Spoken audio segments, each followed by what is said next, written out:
Nioh, get smushed. Yo, what?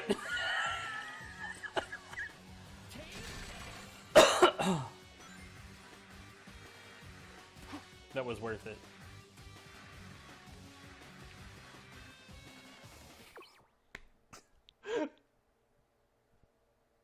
Oh my god. That was so glorious.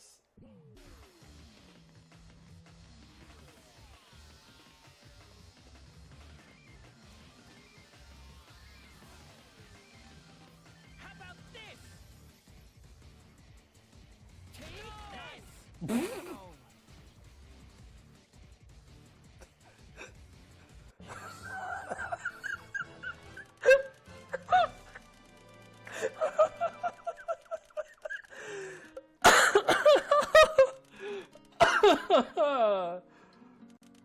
Oh, Jesus.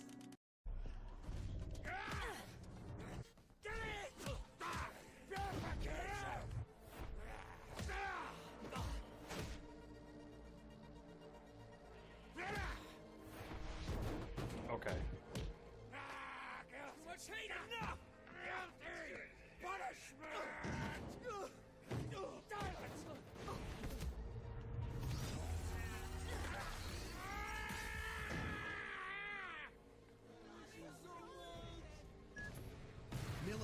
Johnny has ordered the destruction of the laboratories. Everything's going to blow. I'm stuck. I literally cannot move. Man. I cannot move. I'm stuck on bad request.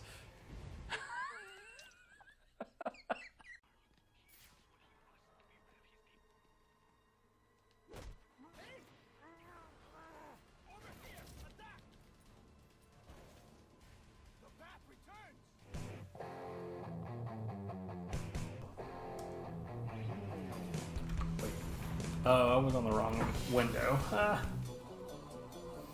So I've switched back to using my PS2 controller because my Xbox controller was not behaving as desired. I've switched my Purity setup to a Brute setup rather than just feeling like I was stuck using Ho-Oh forever. And honestly, that's working better than expected.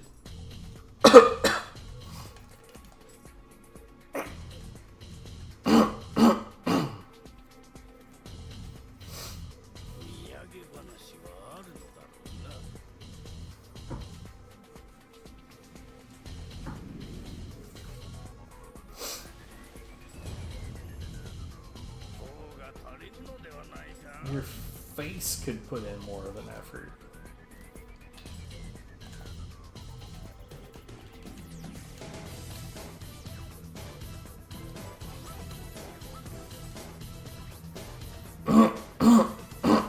Okay, so it's a split staff day, but as is usual, people can request whatever weapons they want to see.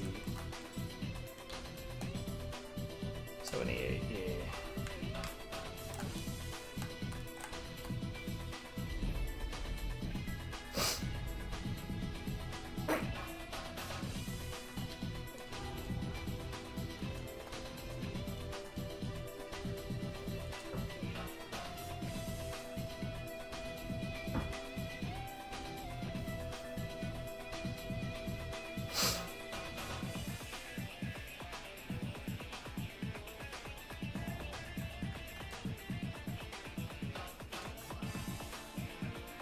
Pretty sure that there is a, yeah, an Emeritosaurus back here.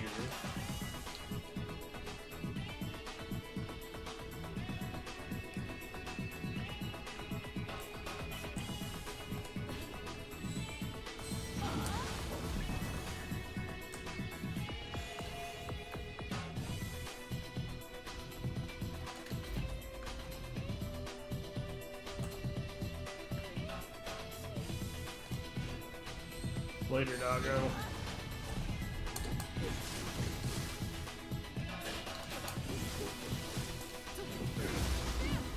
And there's a nearly full animal bar.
No.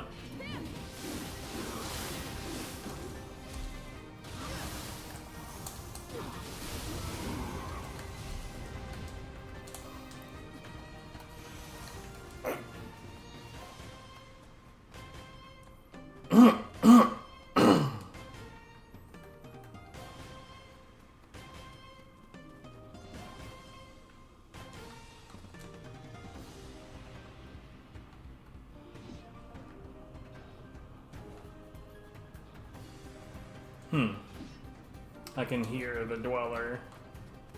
It makes it seem like he's way closer than he is.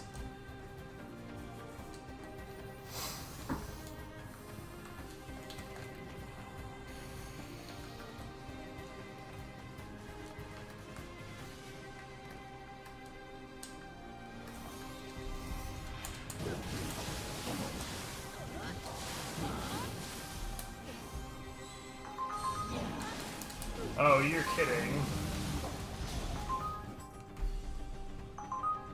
Yo, what's up, Goku?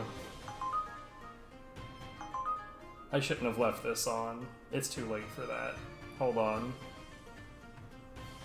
I completely forgot that I had this online.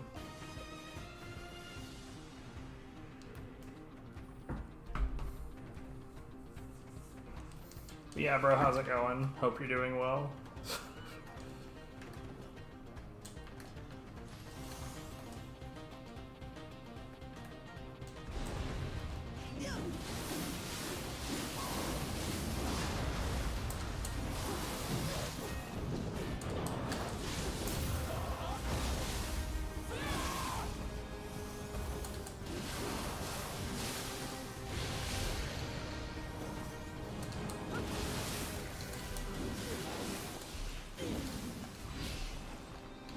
Okay.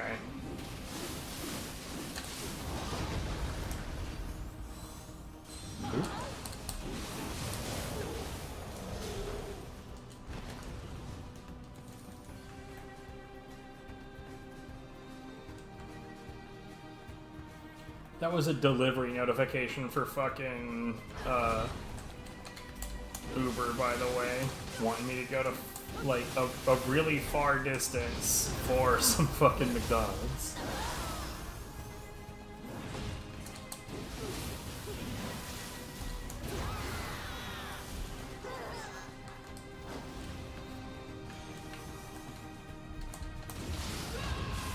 Sit down, beach. Okay, that let me get 3 in a row, huh?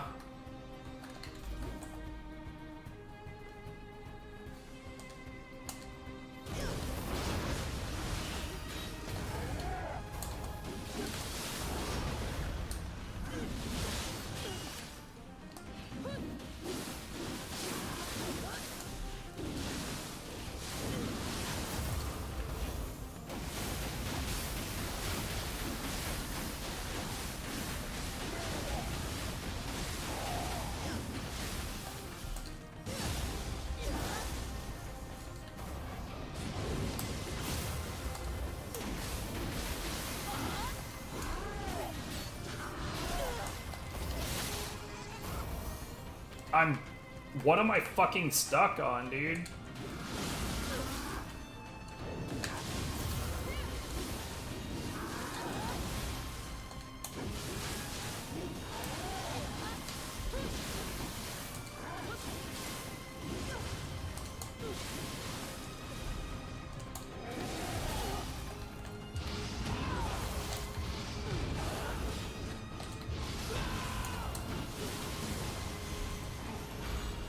I could not even see this box while I was stuck on it. That was really rough.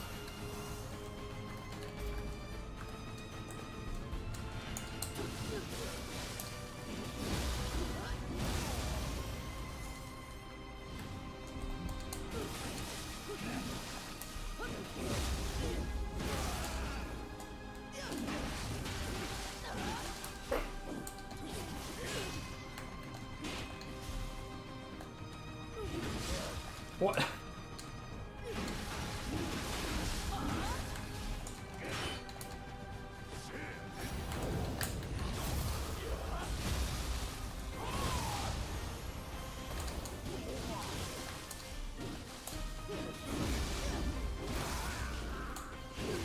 Yeah, what's up, Rack? How goes it? Welcome to the stream. I think everything's done over here.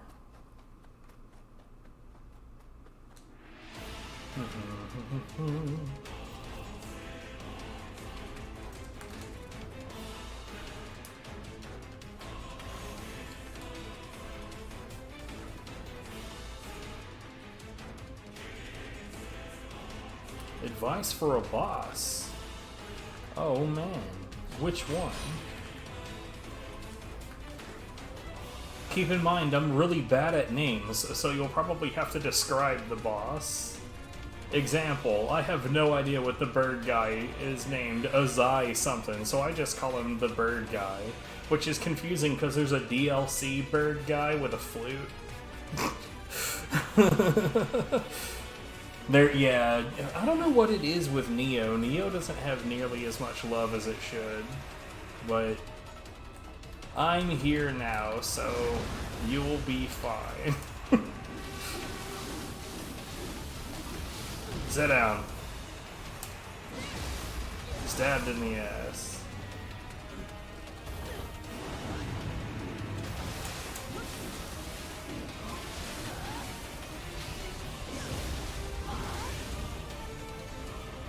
Oh, okay, so funny enough, I do know that one's name. That's Lady Osakabe.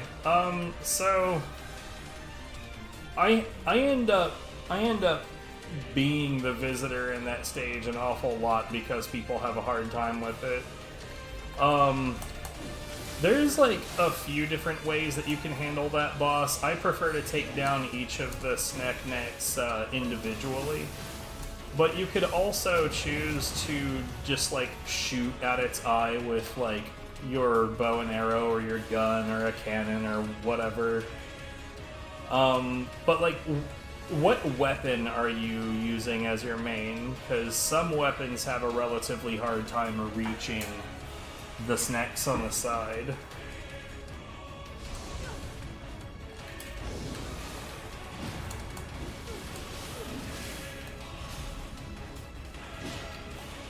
Yeah, see, that was the weapon I was maining my first time through as well, and they do have a hard time reaching her.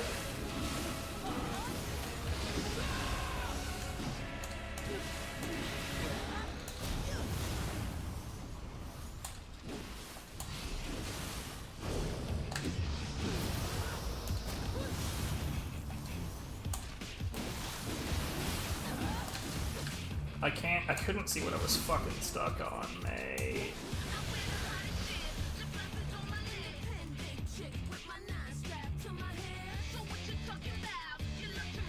Not really, nah. Like, honestly, that boss is an awful lot like the Yazuro no Ochi, or whatever the hell it was called, the final boss of the plot in the first game.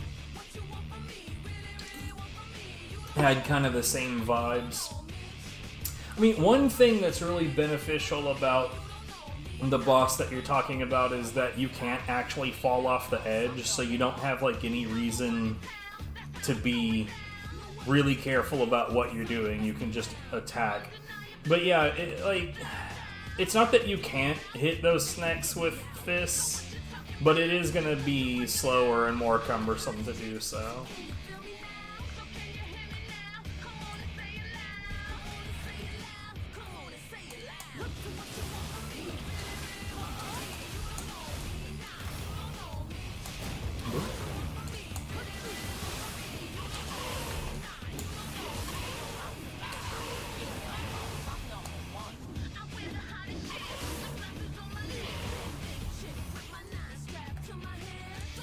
But yeah, there's really just not much of a trick to it, unfortunately. Which is funny, because it seems like it would be something like that because of Data Robochi has kind of a gimmick going on.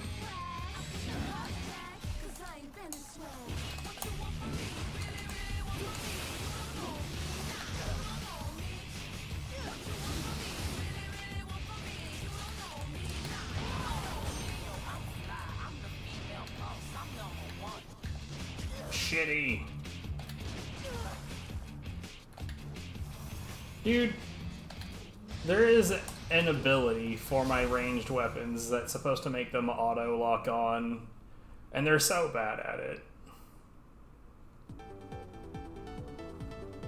See, I've never really used that method, so I just know that it exists. So, like, you know, full disclosure, I don't know if there's a specific way you're supposed to do that or not.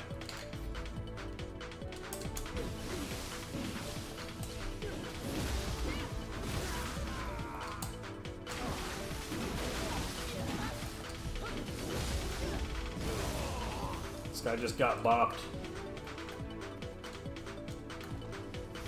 I always just opted to beat up the snacks.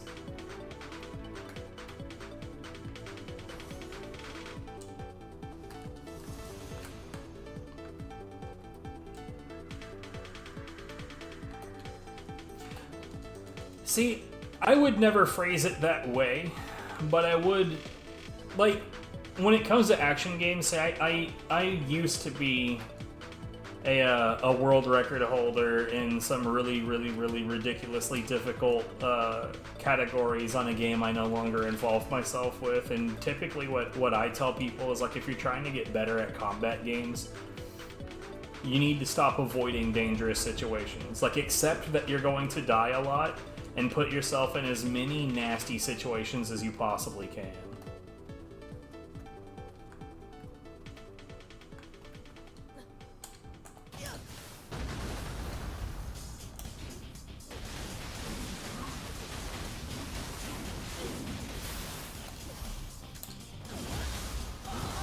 That is a quick fire way to get good and frustrated, but also good.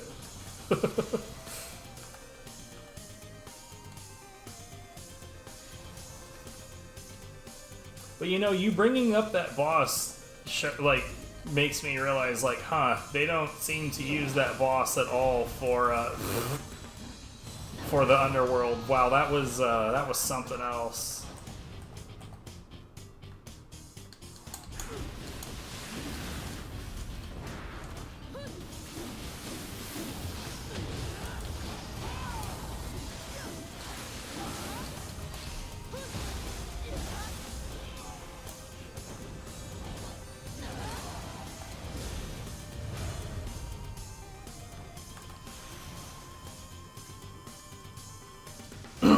Yeah, believe it or not, I didn't even play the first Nioh until, like, a couple of years ago, and then I got hopelessly hooked on this shit, and I've been, like, getting real at it ever since. Skill cap is what you were looking for in a game, then you really should dabble in a game called God Hand. I put, like, 18,000 hours into that game, and there's still room to grow. Well, would be, but that's the game that I've retired from.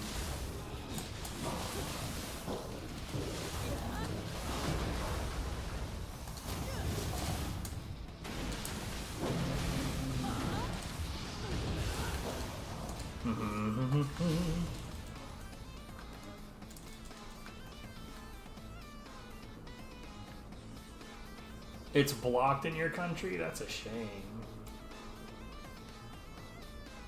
What country are we talking about, if you don't mind my asking? Because I know that it's like ridiculously popular in Brazil, India, and Indonesia. Germany. Whoa, what? Interesting.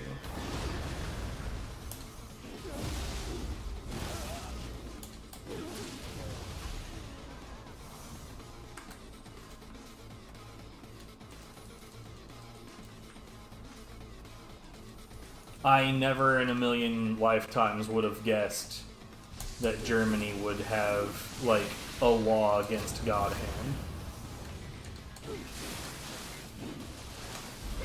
Like, what's the reasoning? Is it, like, have they illegalized blasphemy and they think that it's about that shit? Needs a recommendation of age. Huh. I mean, here it's rated T for teen. Is that good enough?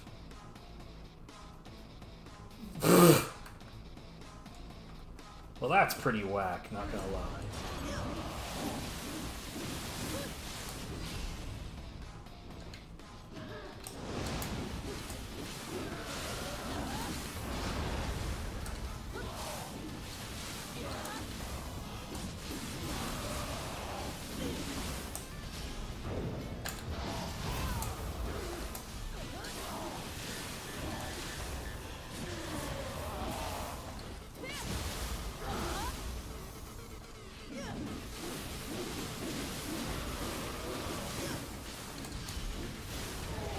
I mean, you know how laws like that go. If those laws get in the way of any of the major publishers even a little, then they're going to be petitioning to have the laws changed as soon as possible.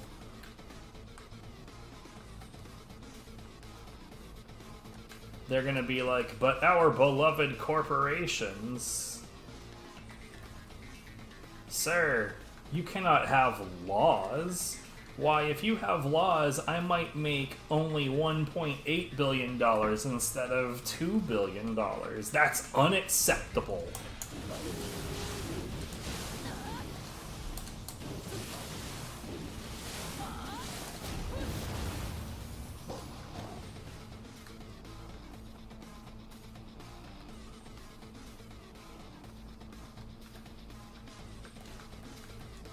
But it also, like... Something like that also asks for adherence to something that is not scientific at all. The idea that all people mature at the same rate is utterly ridiculous. So, like, having an age recommendation doesn't make sense because some people can handle more than others at early ages. Hell, I know some 60-year-old motherfuckers that still haven't bothered to grow up.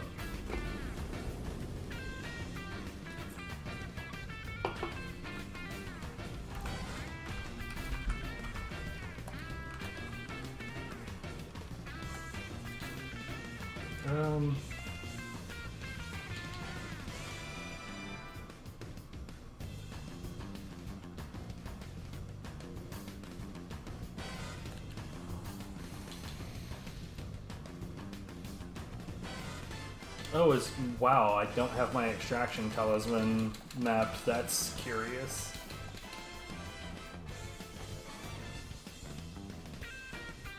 Oh, did I just get rid of it entirely? Huh. Interesting. Whatever. It's fine. Oh, it's just this guy? Come on.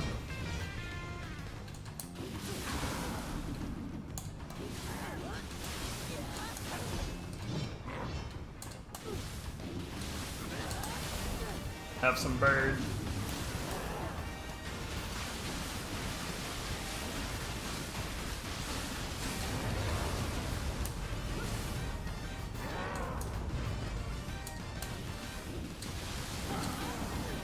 Bird. Dweller.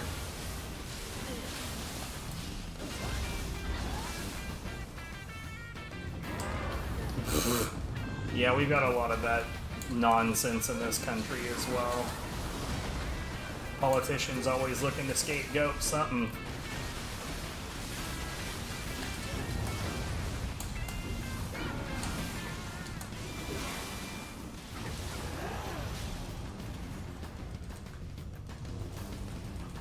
Like, the reality of it is that aside from, you know, people that genuinely have, like, problems that cause them to be evil or just have natural violent tendencies, you know what makes people violent and you know what makes people criminals?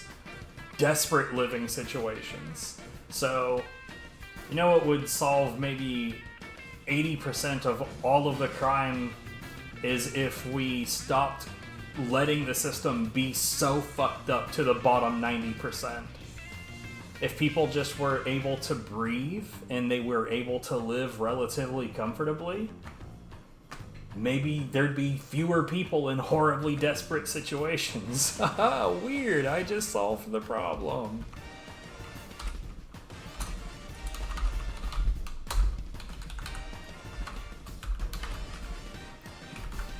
But if we did that, then the ultra wealthy couldn't have their ungodly billions and billions of dollars that they definitely don't need. So we can't do that, right?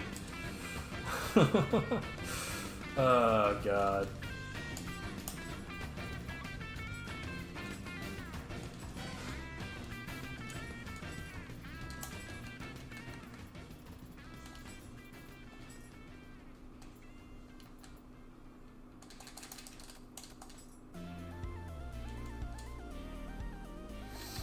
Okay, let's go through these real quick. By the way, if you want to see me use any particular weapon, just request it and I will use it.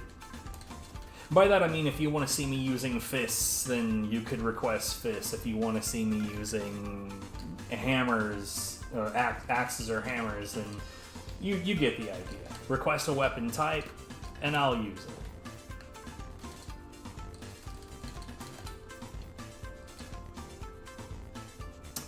Damn.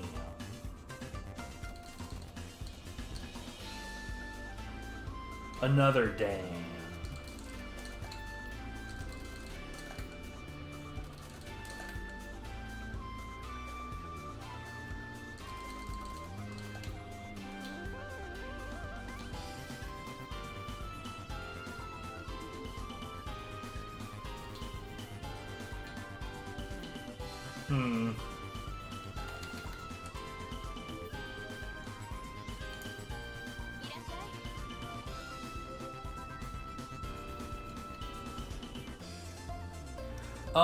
So once you finish the first playthrough, you'll start seeing Divine Gear, which is the green stuff. And Ethereal, the orange stuff, starts showing up on New Game Plus 3. That would be a Dream of the Wise.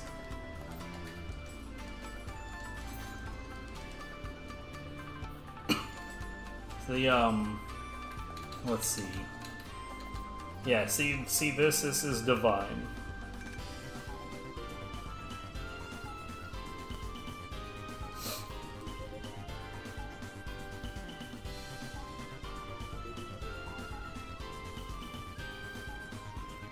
Here, you said that you use fists, so we'll go ahead and use a little bit of fists.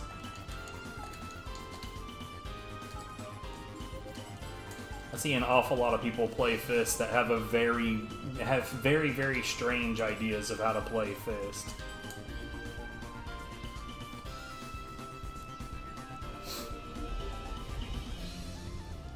Like watching people use Archer's Impact just makes me sad.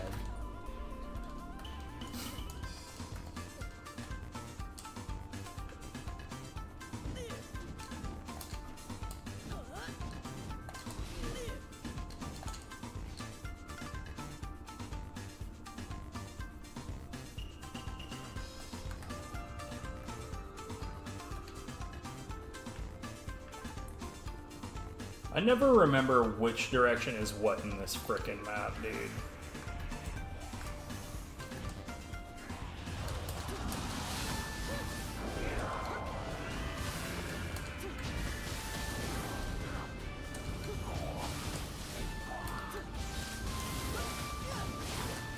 Whoops, I got headbutted.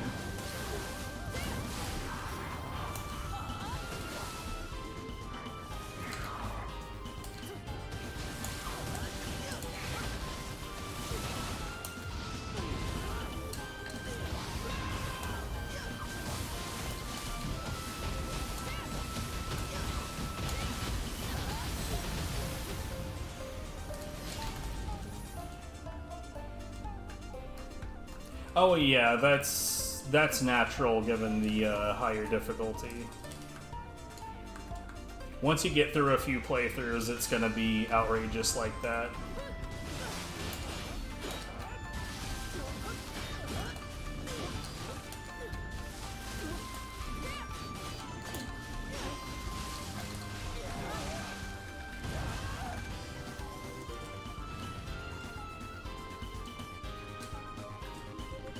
It balances out to an extent, though, but I'm also running 2 different graces. Here, I'll show them to you real quick. So, Ninigi's Grace gives me a shitload of key damage, as you can see at the 5-piece and 6-piece bonuses.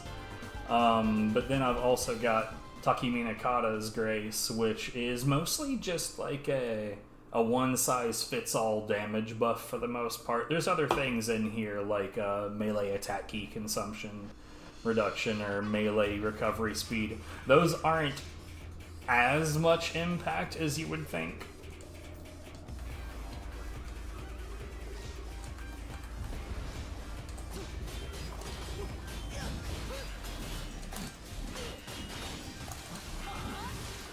Well, this guy is fucked.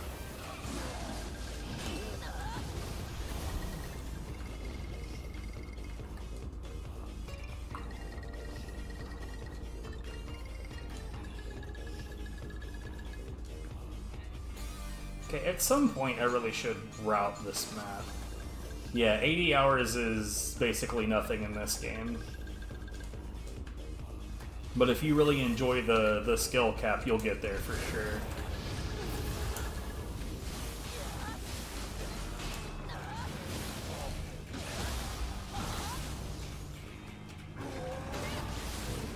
Well, that shouldn't have happened.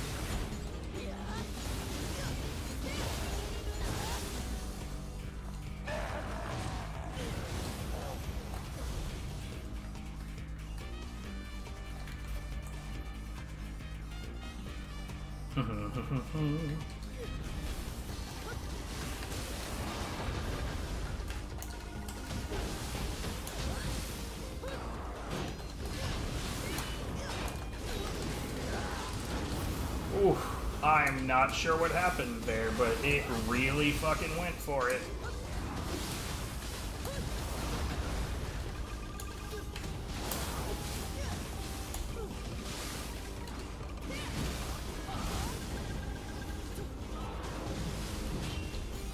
Well, yeah, so this is Kidyoki.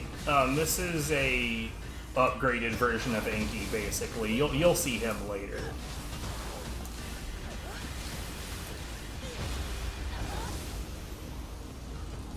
With the Bruce Lee push, you're talking about this thing right here. It's called Battering Ram.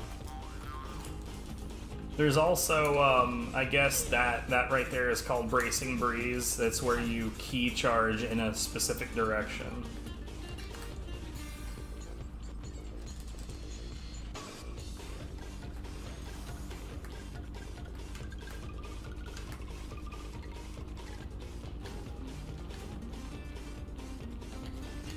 It's like barely off. Yeah, that's the Battering Ram one. Right, that should have been Kyoki.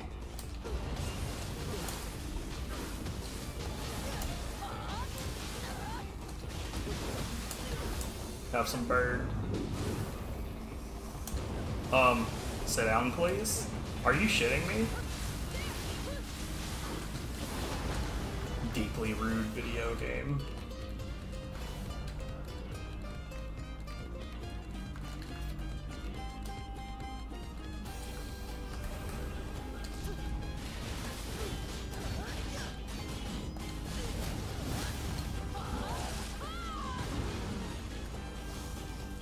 God, I love that. Being able to stomp an enemy straight into a finisher is absolutely wild.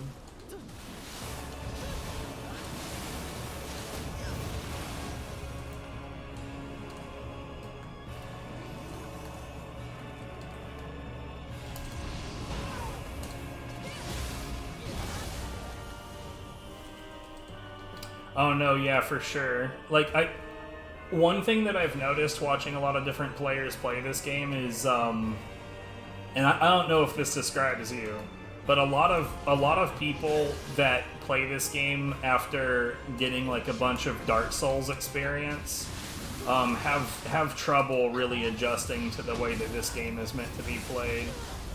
This grab is super weak. I'm not worried about it.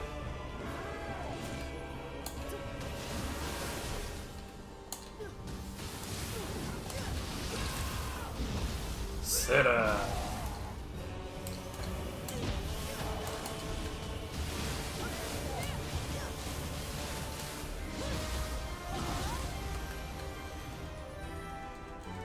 Right, and see, that's the funny thing, is Wukong, it was made after this.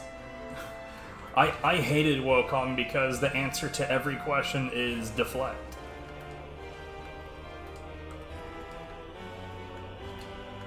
Like, oh, are you having some problems? Just deflect better. I like my combat to make me, like, force me to use different things, and Wukong didn't really do that.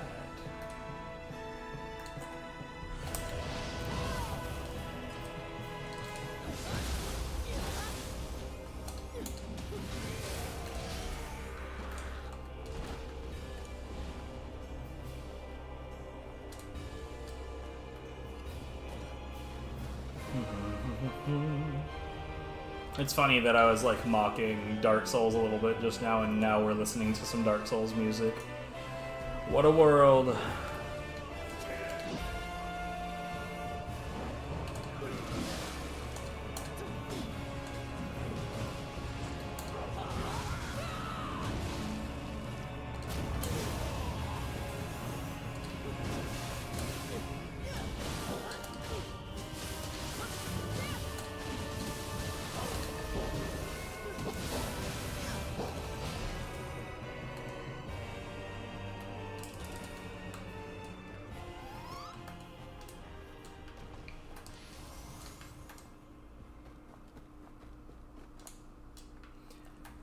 You know, I never really bothered with the first Death Stranding, so probably wouldn't end up picking up the second one.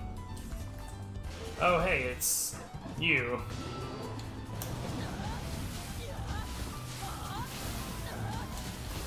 Have some bird.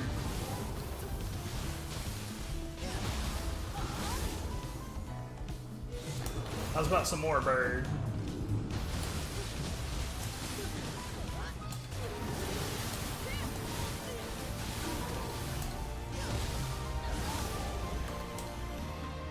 By the way, some things that are probably not super apparent about the way that Fist works. You see me using this shoulder tackle a lot, right? This is called Reckless Charge. And while you're doing it, you have super armor, which means that you can just like charge through attacks. But more importantly, you have like a 60% damage reduction. So you can just charge right through really nasty attacks and not get hurt very much. Real talk, that attack is way stronger than it should be.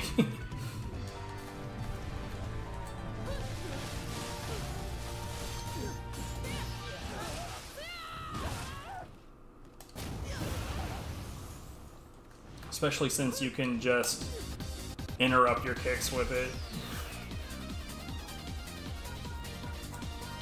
Ooh, a purple Suika. We're just gonna preclude the fight with this.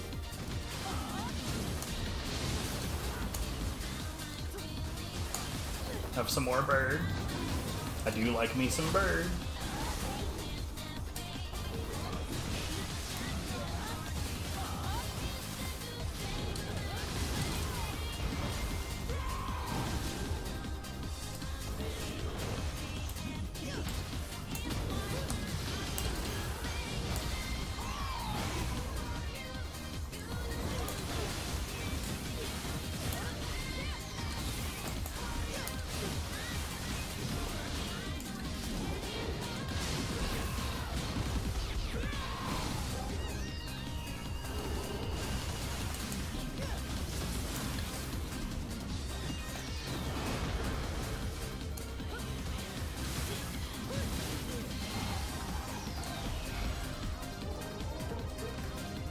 Pick up the soul core, man.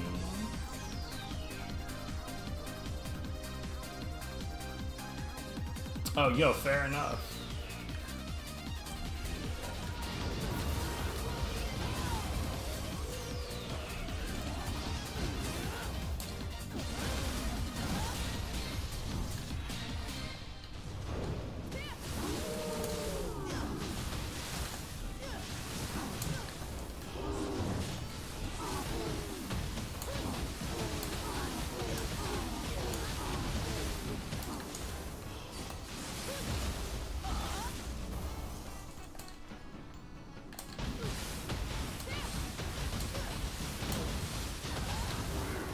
Oh, I totally thought he was gonna be around for that. Whoops. I can get some of my juice back.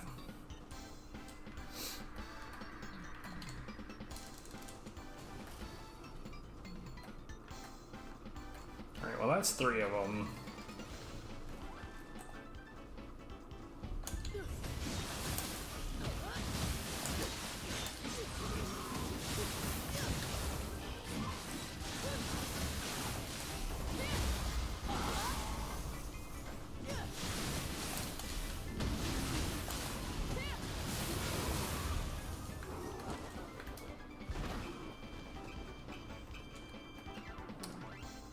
So there's this little thing over here.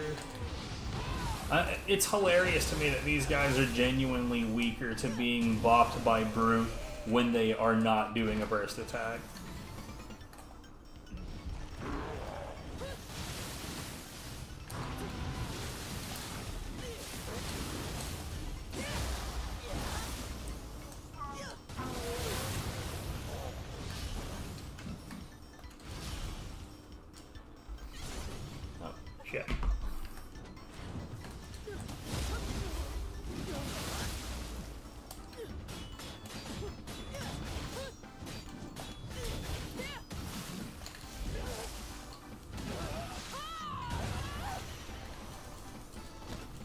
I did not expect a Mujina for some reason.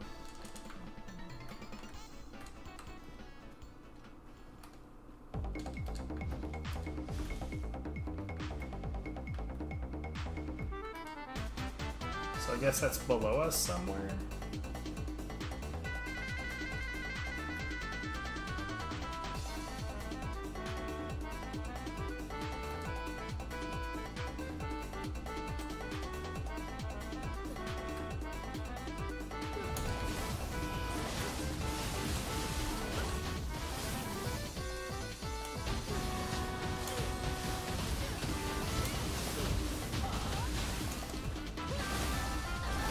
Ooh.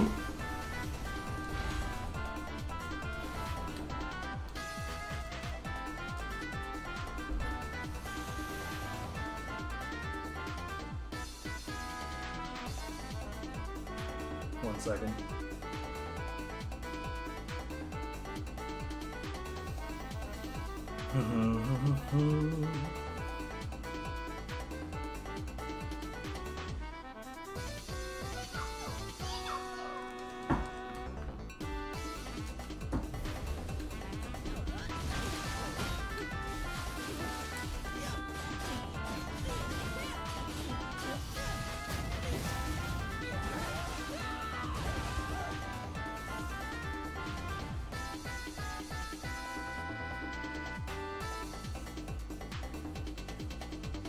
You talking about the elemental damage? Yeah. There is a flow to it, but honestly, I'm not even sure I'd be able to describe it. It's just one of those things that you gotta learn to feel out, I guess.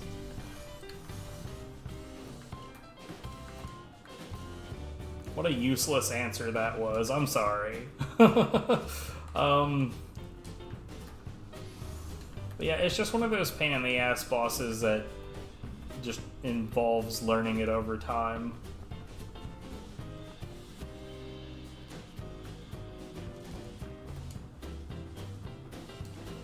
Okay, here we go. Jeez, it took me forever to find this place.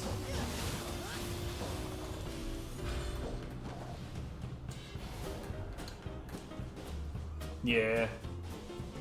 For sure, for sure. Is there an Itsumade down here? There is. What's up, Itsumade?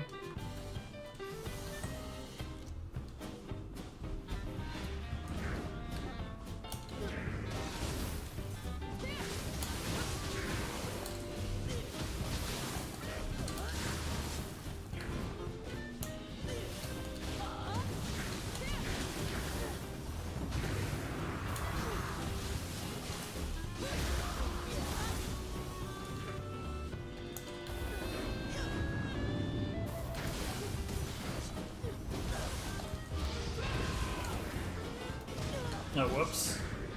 That did reach me.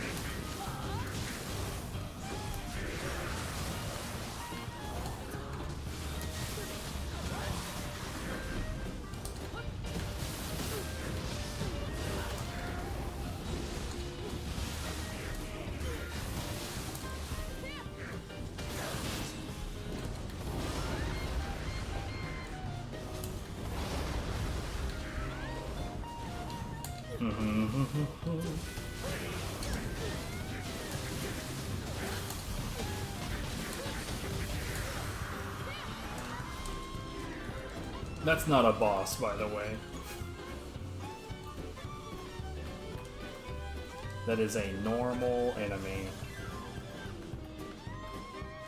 Ain't that grand.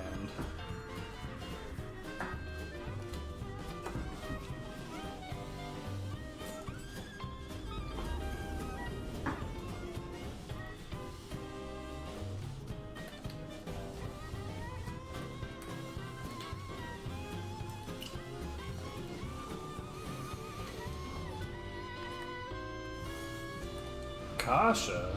Oh man.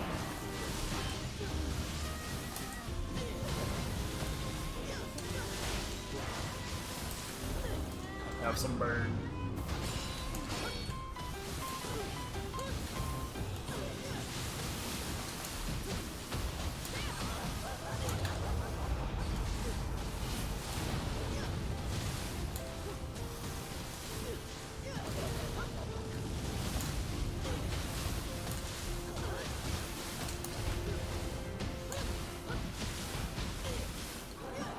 Ah, come on.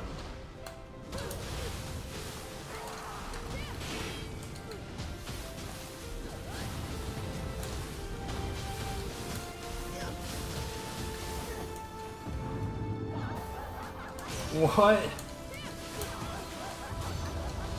I got screwed.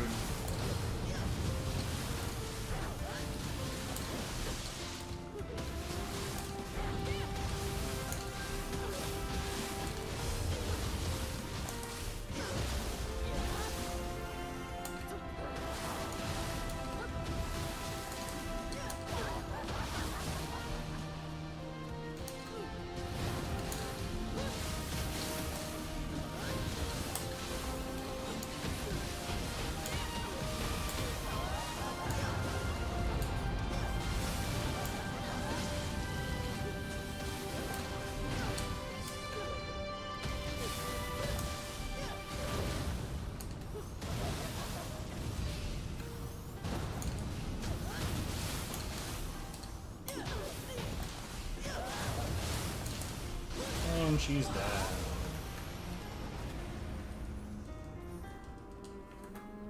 And that was Kasha.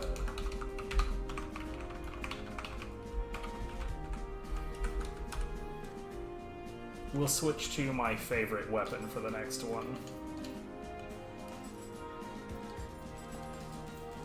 I love me some Switchblade. I used to really love fists, and I still love fists. I still love sword, but like here recently, I really started to learn to love the Switch.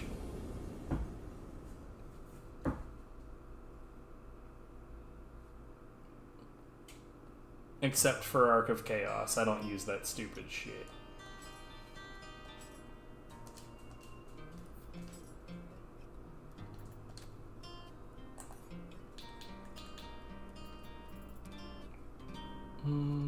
Hold on. Did I just mess up?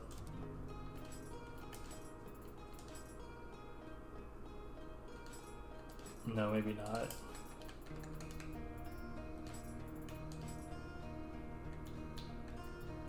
No, I'm fine. Okay.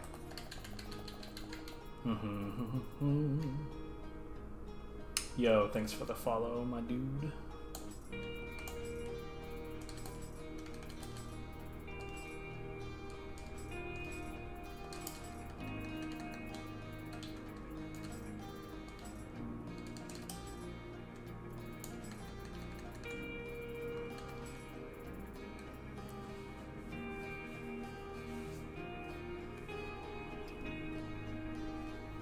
No problem. I hope that anything that I said was of help. I'll be kind of surprised if any of it was.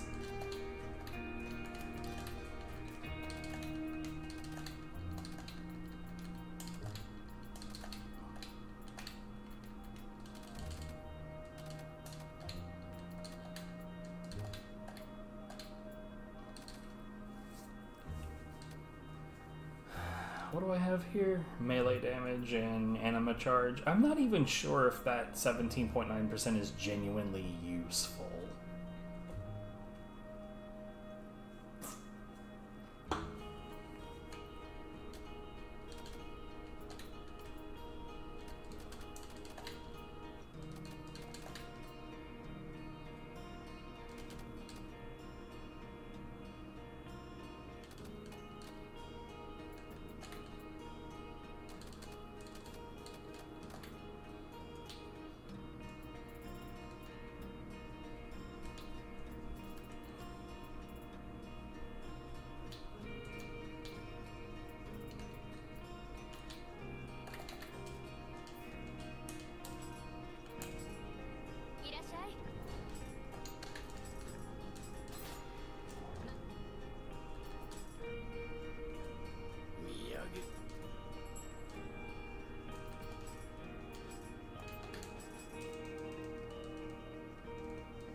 Alright, we're on floor 80.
Okay.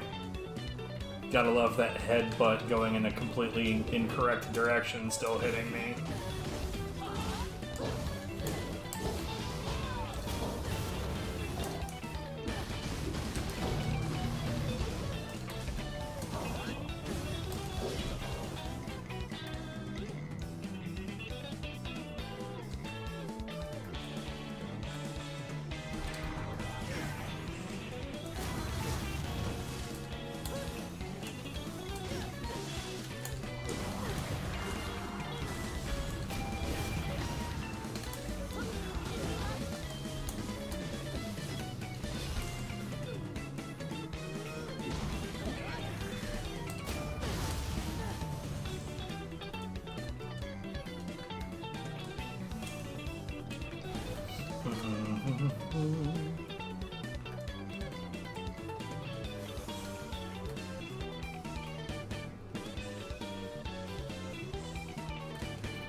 Bird.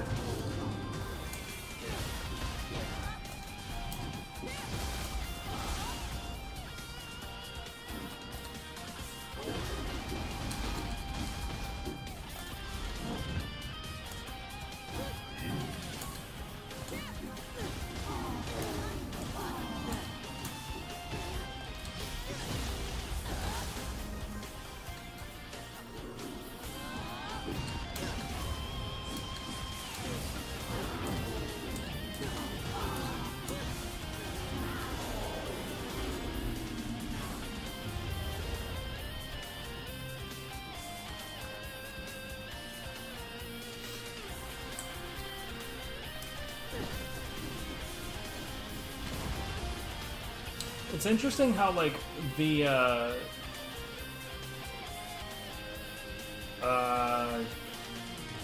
Infinite Retribution, that's what it's called. It's funny how the wind-up on it, like, when... Like, once you get into it right here, once you get into the repetitive motion, the damage is really decent. But before you get there, it's super trash.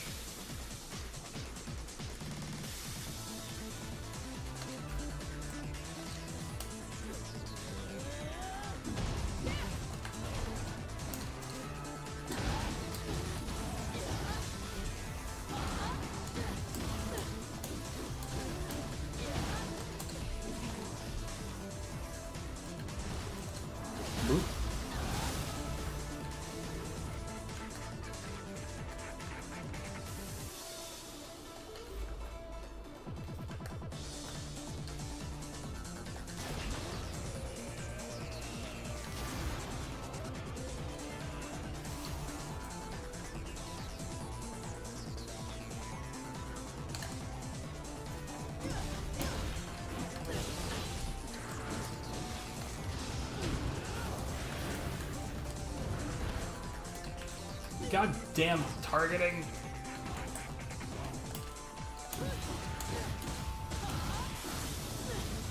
Dude, the targeting tried so fucking hard to screw me just now.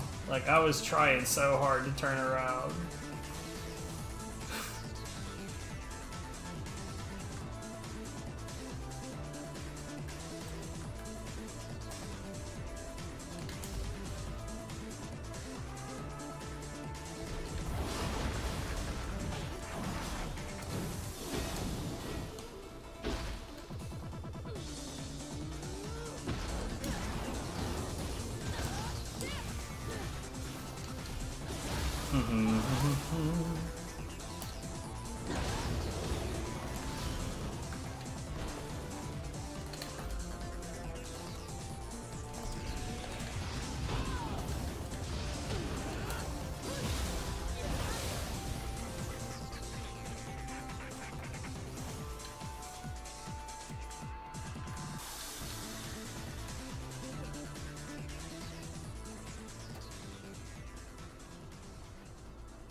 You know, it's so funny with Underworld Soldier. If you manage to get him staggered right away and just keep him that way, he's so useless, utterly incapable of fighting back properly. But if you let him start moving on his own at all, then it completely changes. It becomes very difficult to find any moments where he'll be staggered.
That's not what I wanted at all. That hurt.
Oh, come on.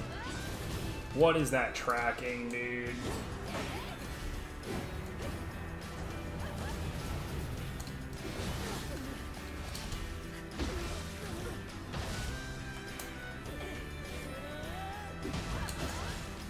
I don't agree.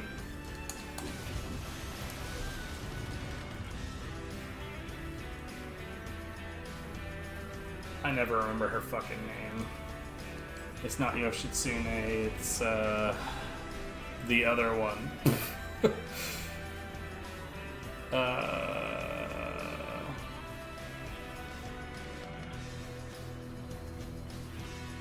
Is it Yodomitsu? I'm so fucking bad at names, dude. Especially since those two names in particular are deeply similar. View illustrations, character directory, sure, it's in here somewhere.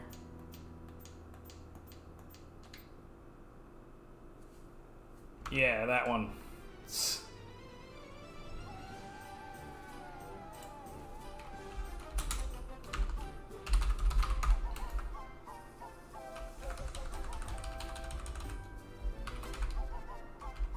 Alright, let's go back to the splitty.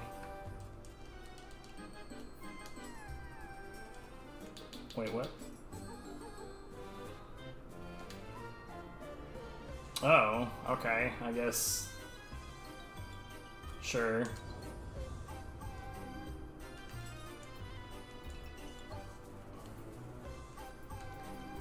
I'm pretty sure I've got all of these except for, yeah, except for like the last few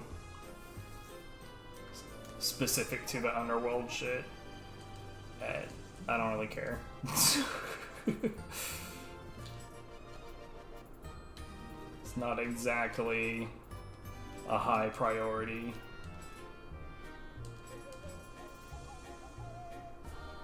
Yo, what's up, Jay?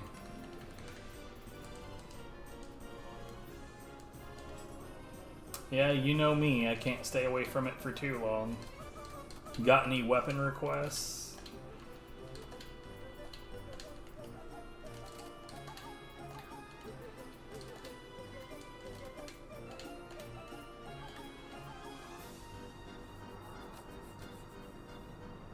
Zafisto? We can do some Fisto. We'll go ahead and equip those right now since I'm so close to them in the list.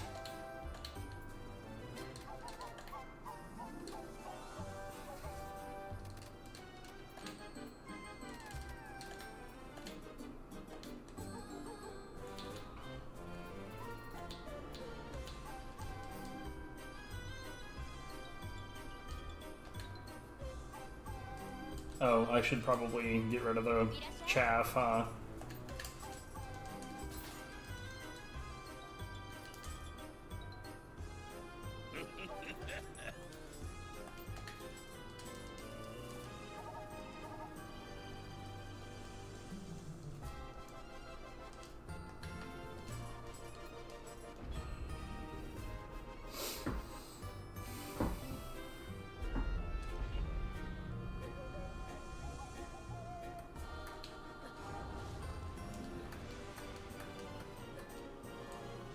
So what have you been up to lately?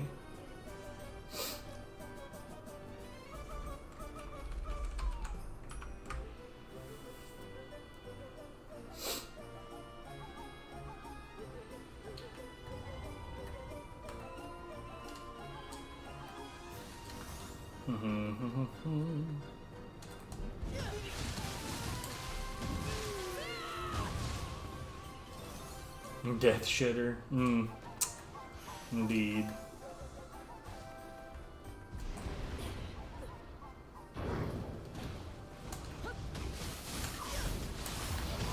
Ooh, that was mistimed.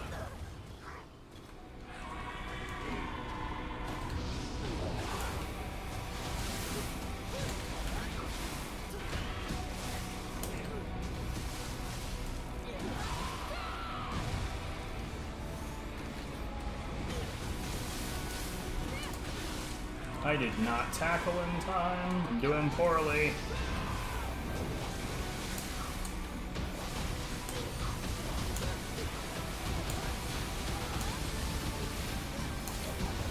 I'm doing real poorly. What the shit?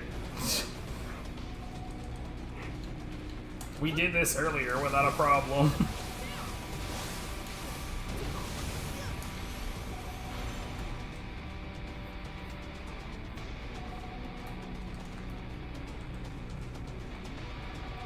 Oh man.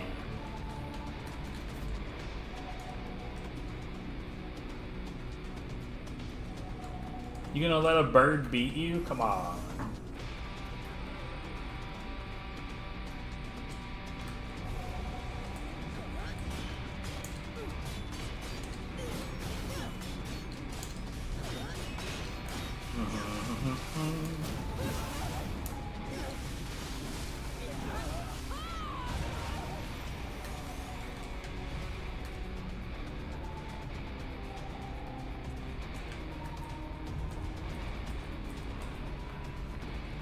Come at me, Fox.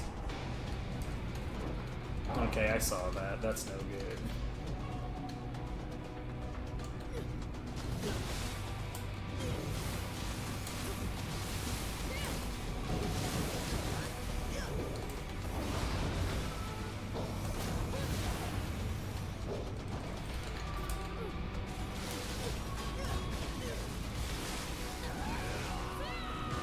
You're good, but I'm better.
Man, I genuinely will never understand people that think that Dweller is not an excellent fucking soul core.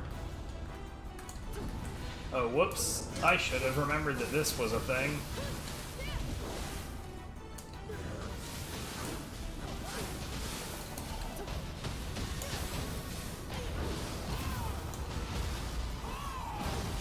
That went very poorly for you. I am even prepared to beat up a yokai shift with my fists. Let's go.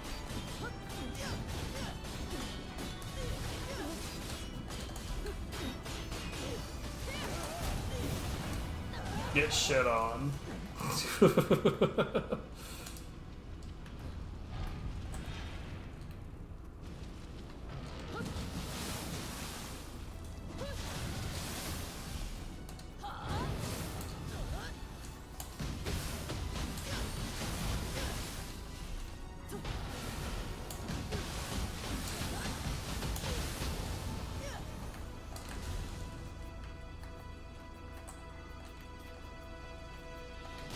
No.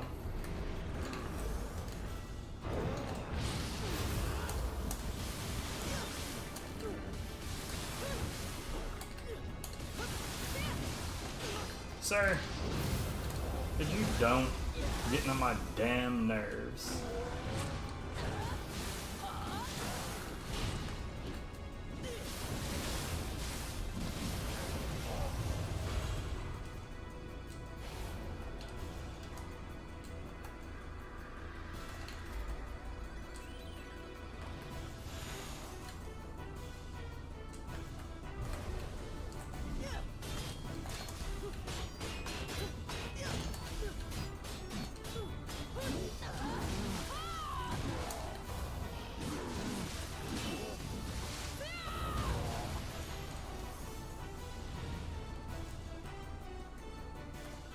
Yeah, I've had someone tell me before, is like, oh, I completely overlooked the Dweller because it's such an early game enemy.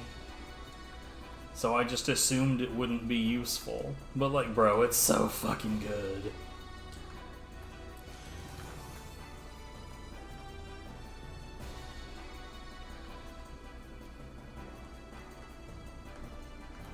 Like, honestly, it is irresponsible for it to be as good as it is.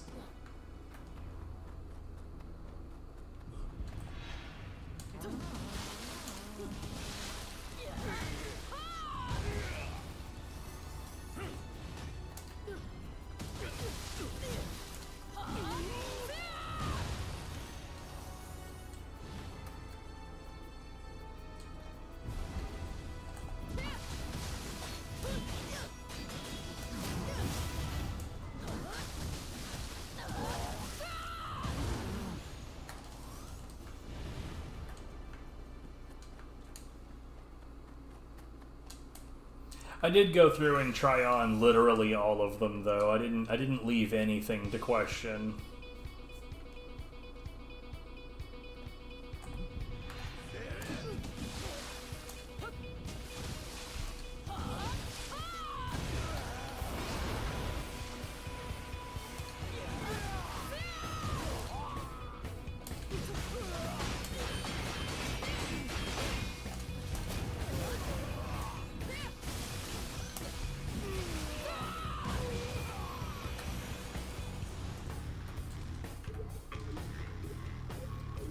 Yeah, you know, it's funny. I think you're right. I don't think that there's ever a Dark Realm that's attached to a Dweller. Or even a giant Gaki for that, for that matter. That's interesting to consider because they're attached to just about everything else.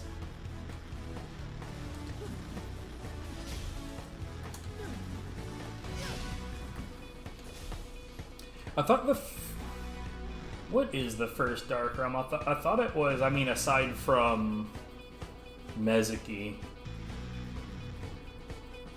In your initial playthrough, Gozuki doesn't have one. But he does on future playthroughs. I guess that first Enki doesn't have one. That would be kind of shitty. Yeah, the first Dark Realm is just before the boss in the first stage, and I'm pretty sure that that's attached to an Enki. But it is interesting to think about.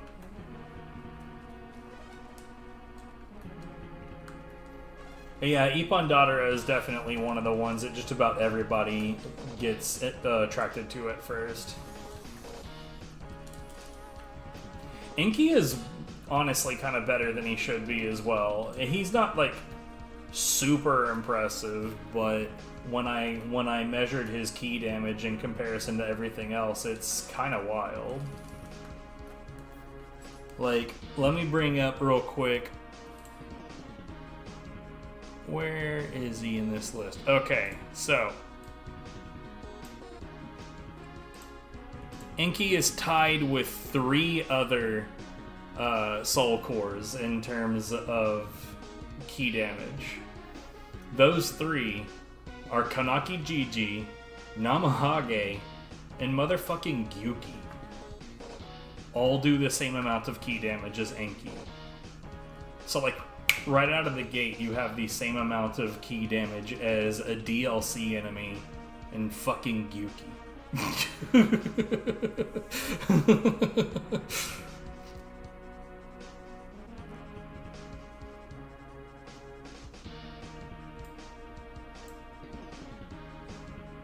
Dweller is tied with, and this is a weird list. It's technically tied with Yoki, with the exception that Yoki does 1-to-1 key damage to max key damage. But also tied with Mutsume Yasuzara, that's the like mound of faces on 4 arms, and Ryomen Sukuna. Oh God. Man, I used to really love me some Mega Man, but I think the only Mega Man I really care for these days is I still love Mega Man Legends. I still think that is the shit.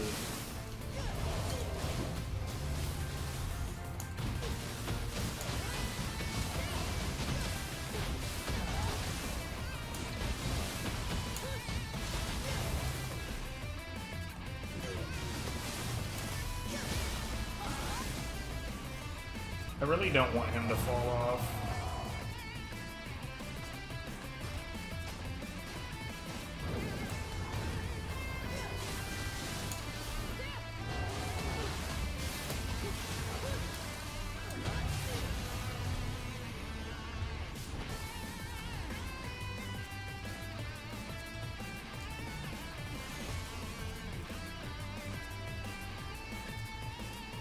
Oh, you mean like the OG Mega Mans? Hmm.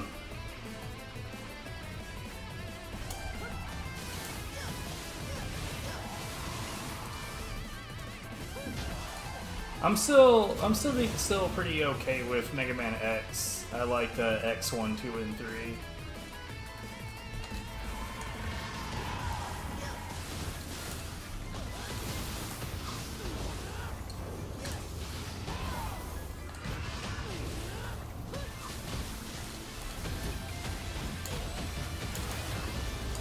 I keep on fucking up my inputs. I'm supposed to karaoke when they go for a grapple.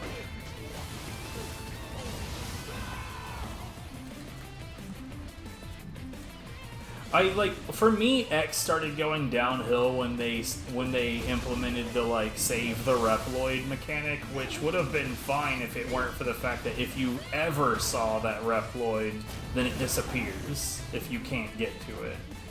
So there's like an optimal route that you have to follow perfectly, or you're going to miss out on some shit. And I hate that.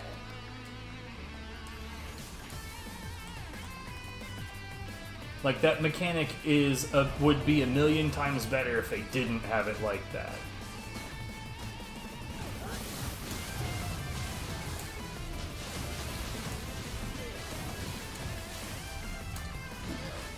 I'm sorry, what?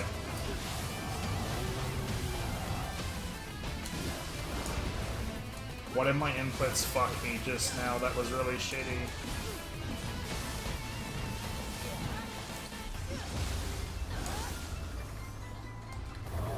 Have some burn.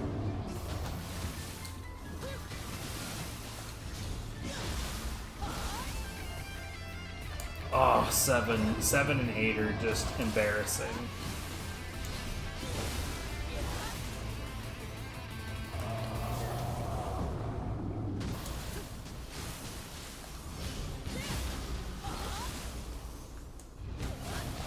When you say the tracks, are you talking about the music? Because, yeah, the music is still pretty good.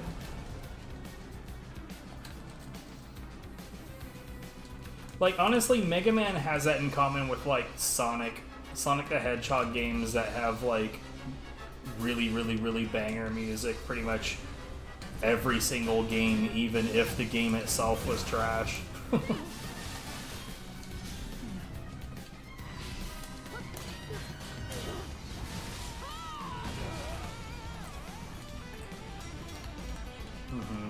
Come here, buddy. Let's dance.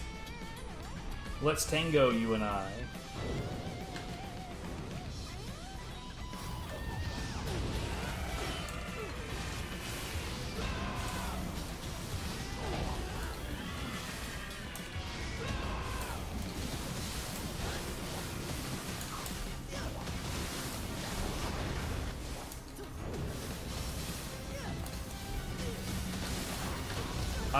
Dude, one of these days I'm gonna not fuck up that input.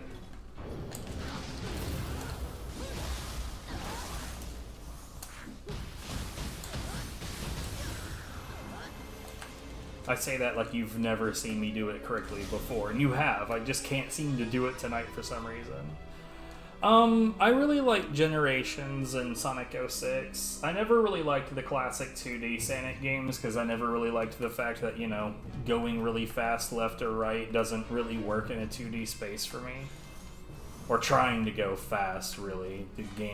Those games never really did fast all that well. Funny enough, there is an SNES game built around the same concept of going fast, I mean, that I kind of do like. Called Rocky Rodent.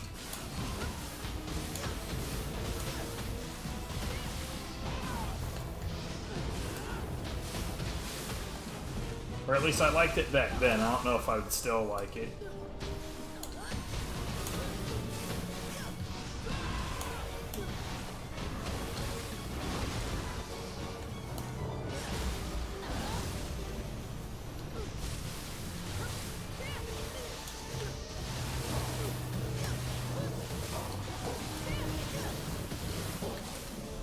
What the hell, man?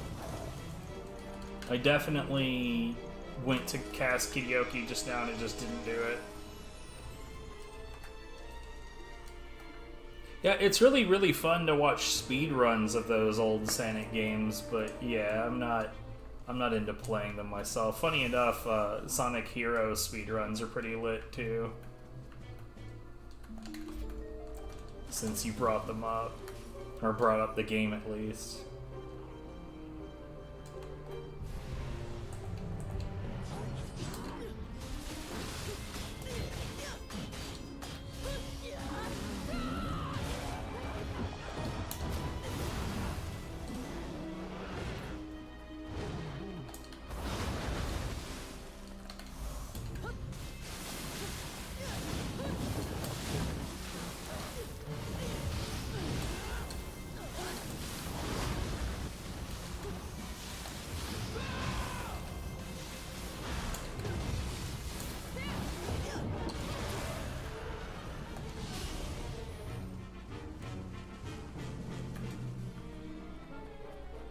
I mean, I would say that, like, Fast and 2D got better in the 16:9 era, but, like, yeah, in the 4:3 era, I don't understand how Sonic worked for people back then.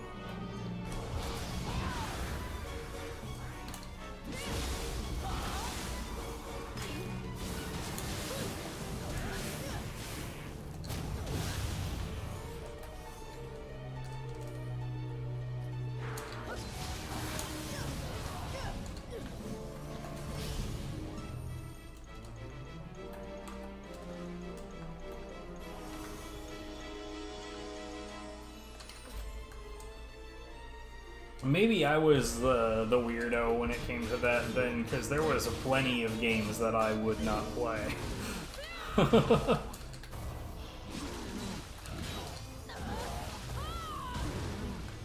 That was actually pretty inconvenient. It wouldn't let me change my weapon nearly as early as I wanted to.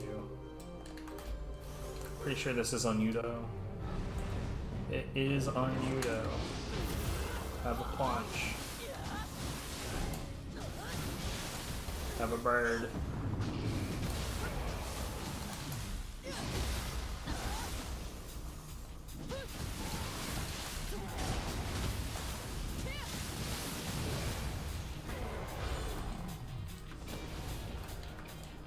Dude, I could still tell you not only what my first video game ever was, but I can tell you exactly where I was when I played it.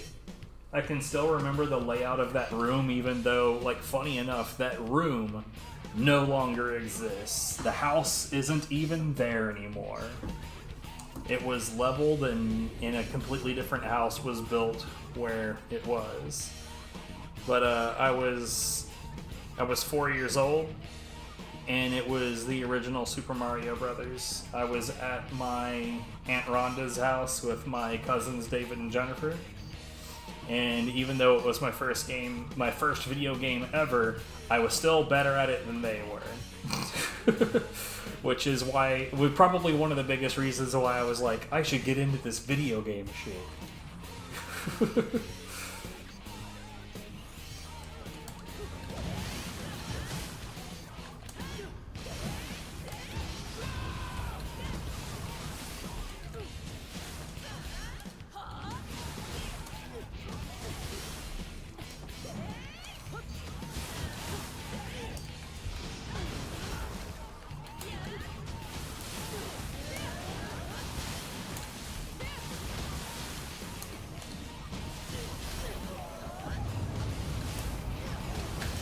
Yeah, you should not try to brute her.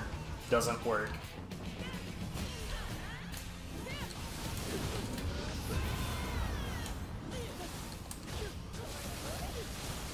Maybe on that attack anyways, but the grab, that shit was basically suicide.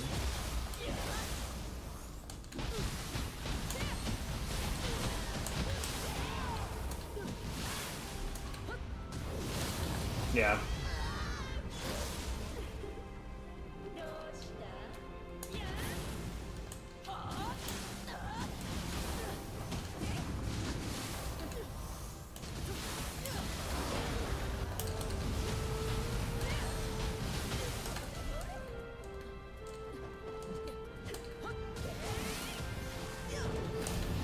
I've got to stop. It's not worth it.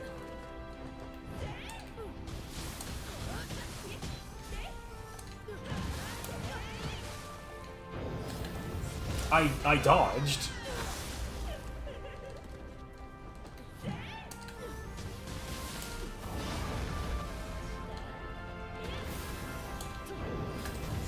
Okay, that time I didn't dodge, but it's fine.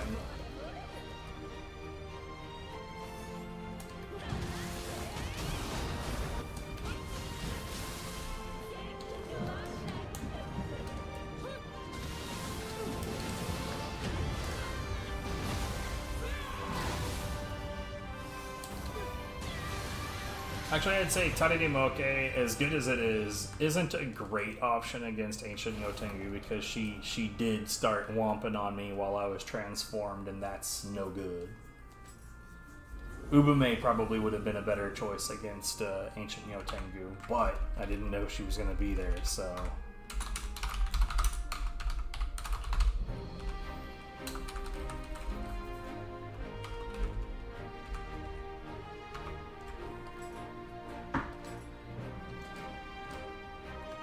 What we got? Nothing I care about at all. Actually, did I get any... No. Doesn't matter in the slightest.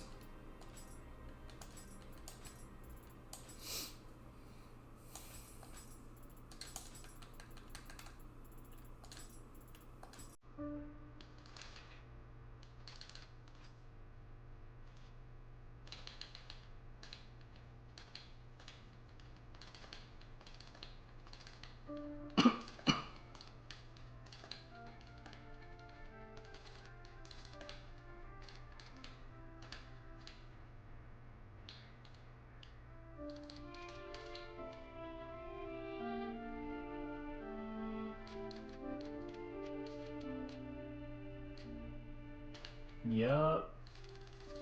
Check out these hot menus, baby.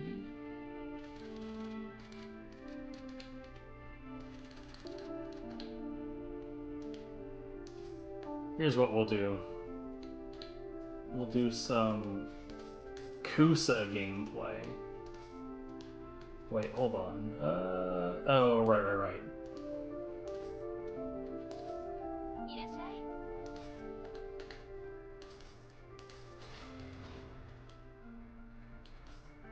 Well, then why didn't you ask for some Kusa? I can Kusa with the best of them.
Are you serious?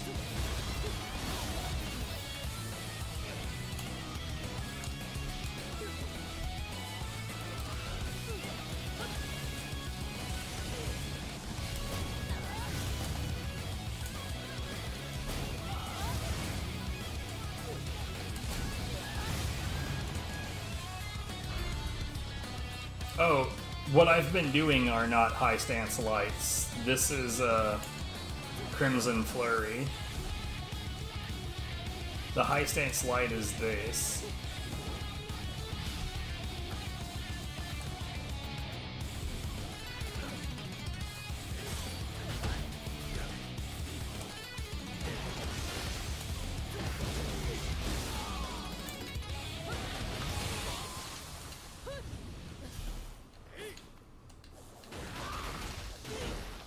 See, that's a big difference.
That dude just blew up into loot.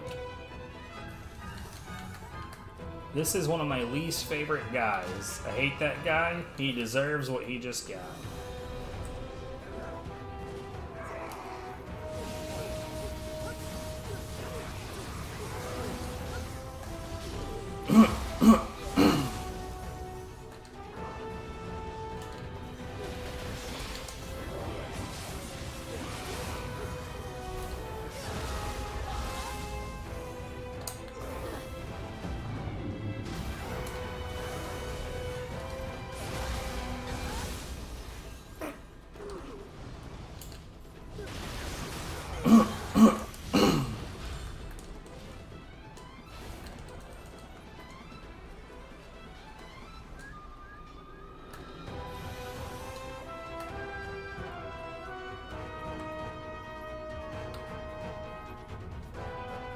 Yeah,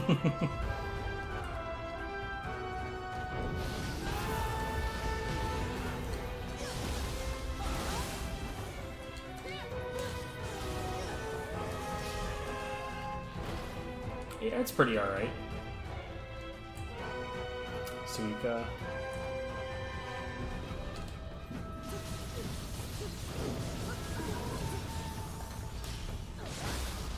Good stuff, Suika. Whoops, I ran in too soon.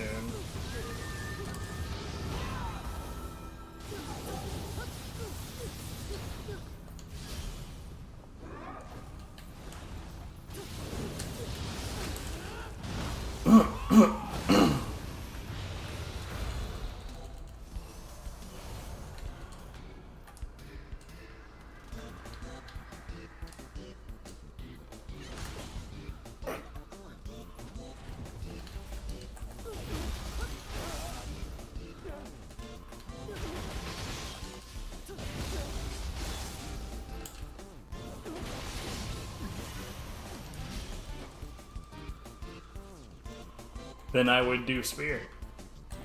That is how this works. I've had spear requested before. It sucks, but I mean, I try to keep myself apprised of all the different weapon types, and spear is one of those.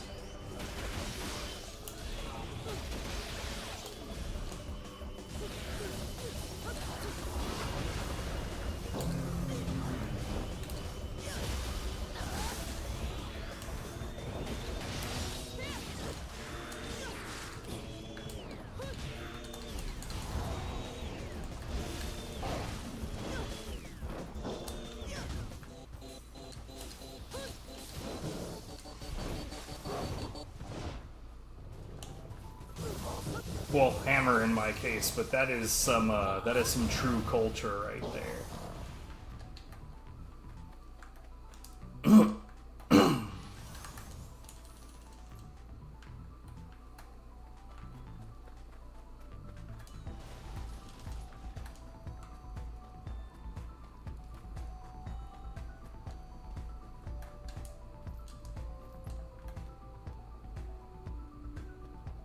Kitsune?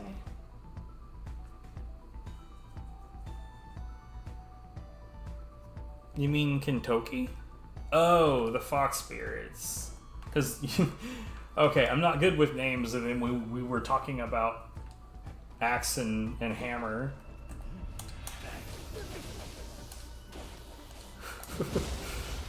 I'm smart. Teehee.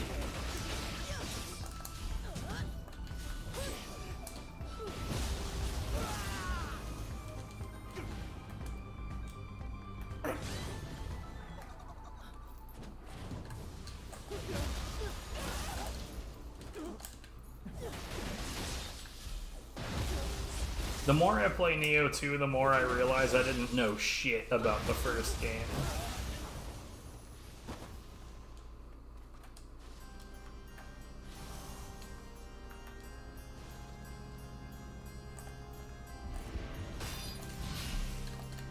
Oh. Hi.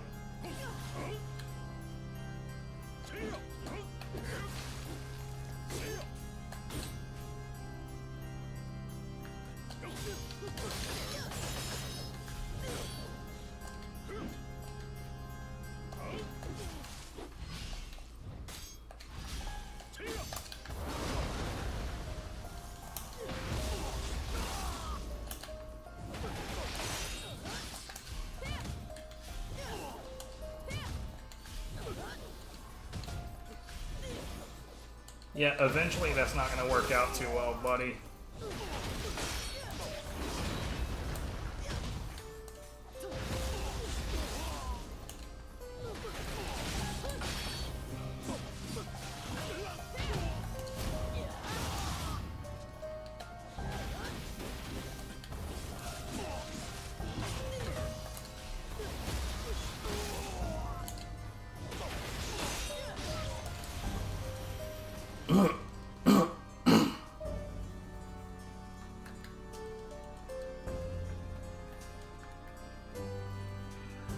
I was a sword main in the first game.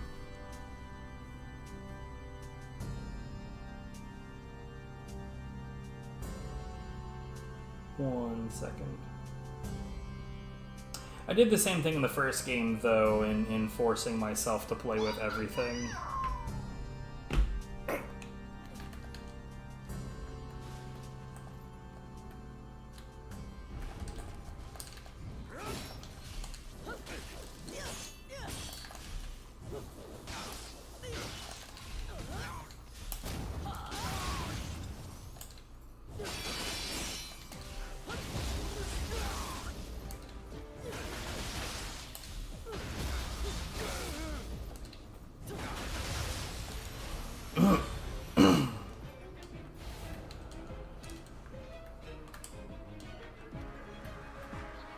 Like, here's a great example of, like, not knowing shit about the first game. I genuinely, like, I saw somebody use Isn't a Drop in the first game earlier, and I genuinely didn't know if that move was in the first game or not. So I felt confused.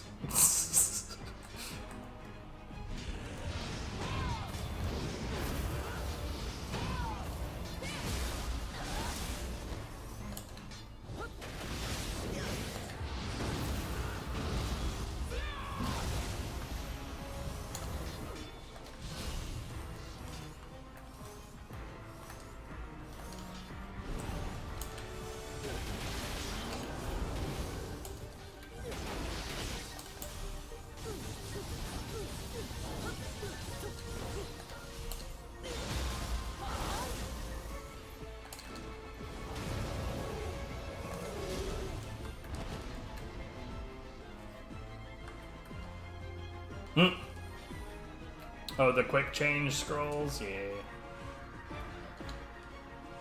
I don't allow myself to use those.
Alright. God, if you can just drill on literally anything with Reaper, the game is over.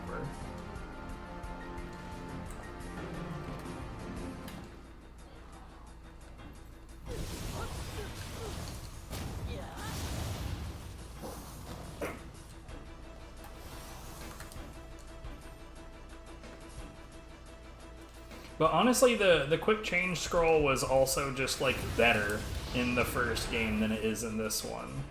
Because, like, in this one, it times out. And in the first game, like, I mean, I guess it times out in the first game as well, but it timed out slow as hell.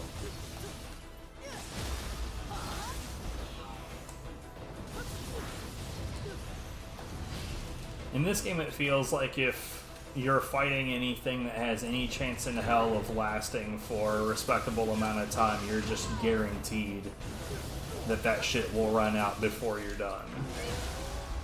Ooh.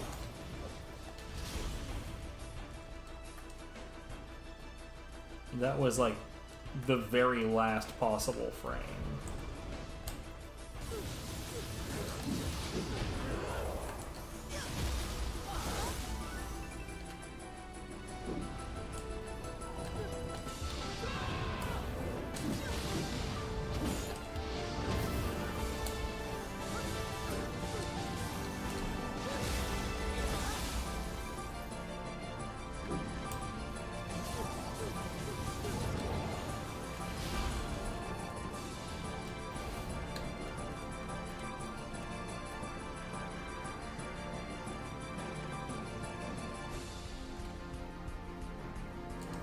Alright, so who do we have on floor 82?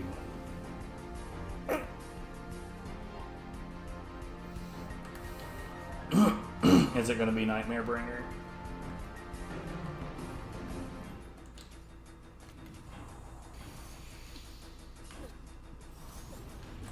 Oh god. I would have preferred Nightmare Bringer.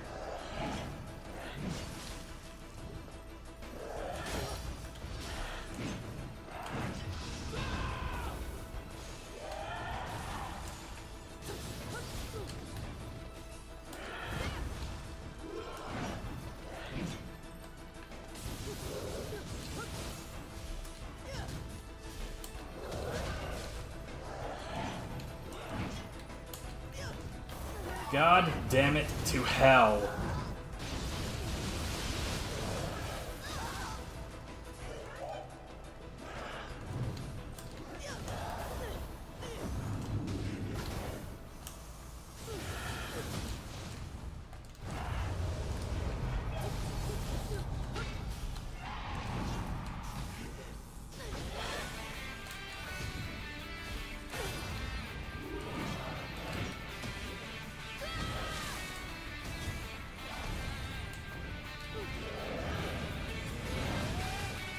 That did not work.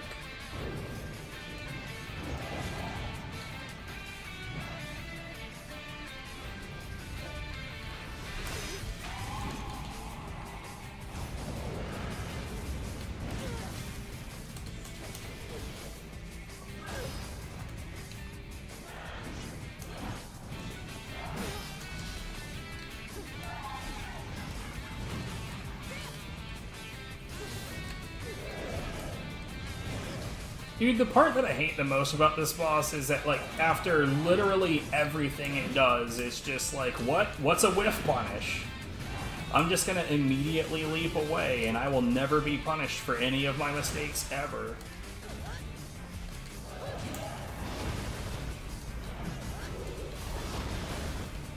Are you shitting me?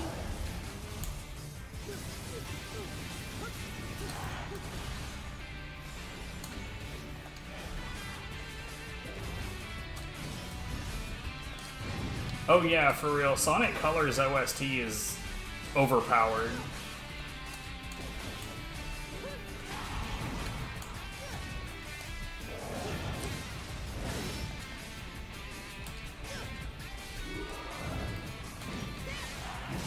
What? I fucking hate this boss so much, dude.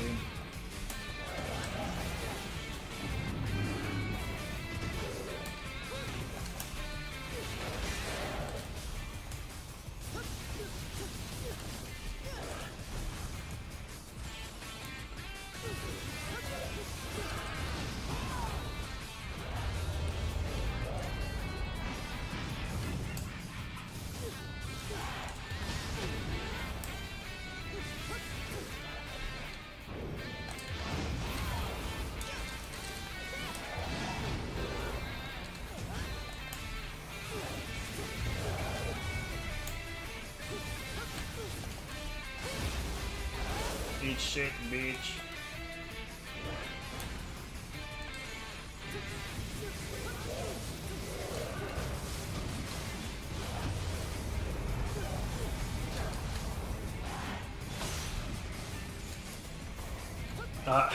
God damn it.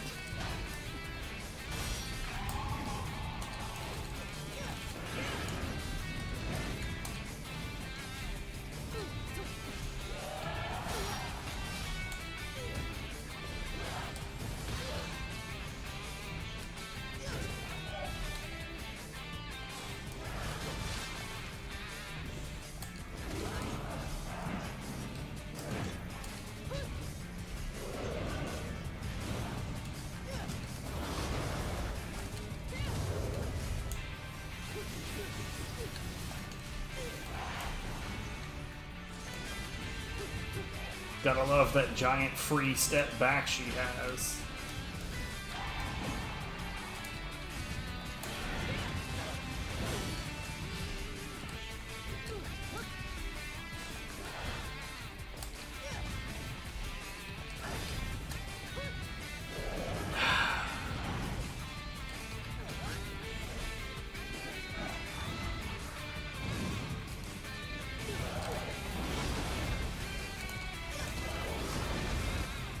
You're kidding me, dude.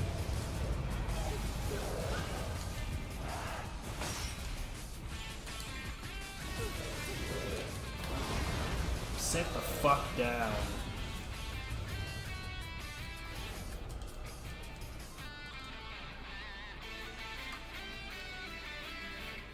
I genuinely think that that is the worst boss design in this entire game.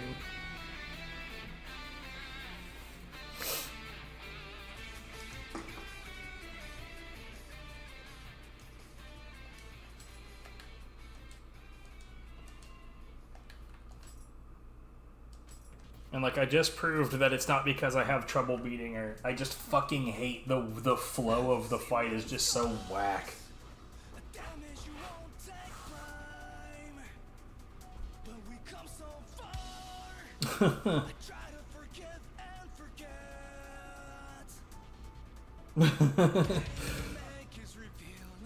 Congratulations, you've killed Tochikiro's wife. Okay, you wanted axe and hammer. We can do that. That actually would have made the fight we were just in way hella better.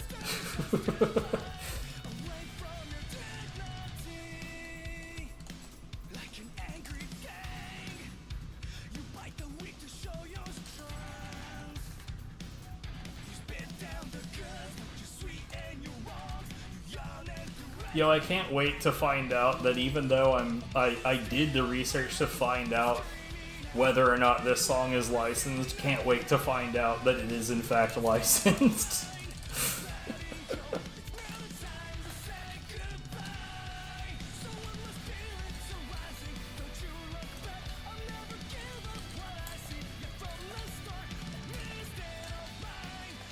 But like, I did my fucking homework on this one, because it's like, this shit sounds like a genuine licensed track.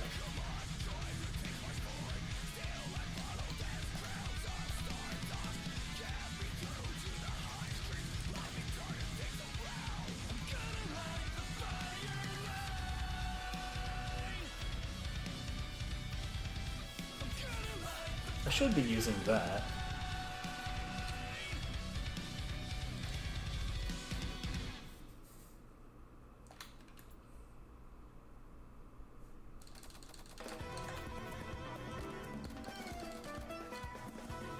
I mean, surely I have some Taki Minakata transference armor, yeah? Let's find out.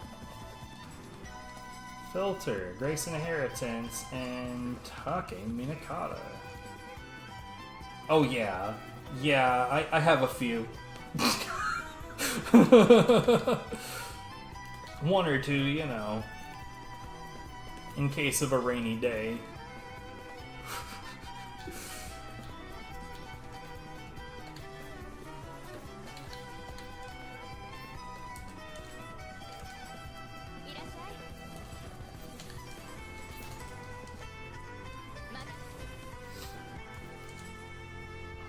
There's a reason why, like, I never get rid of, like, the Grace transference equipment.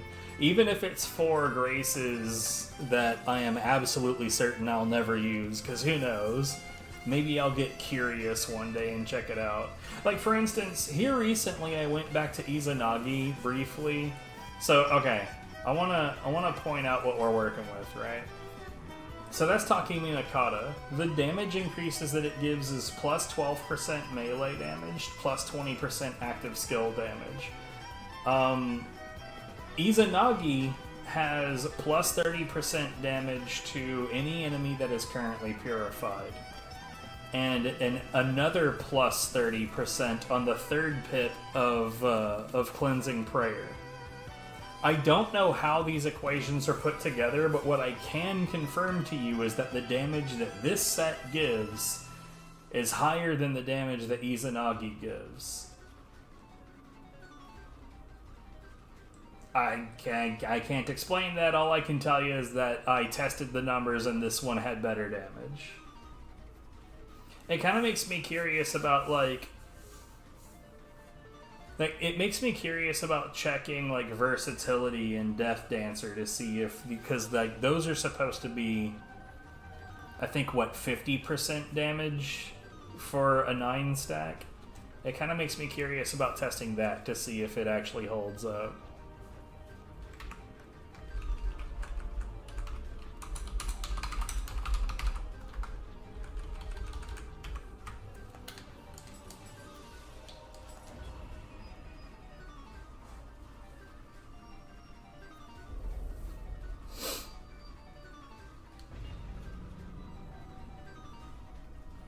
It's like I was always that annoying guy in the room when people would be talking about like, oh, this set or this combination gives you plus this or this advantage that, and like I would always respond with, okay, but how is the equation put together?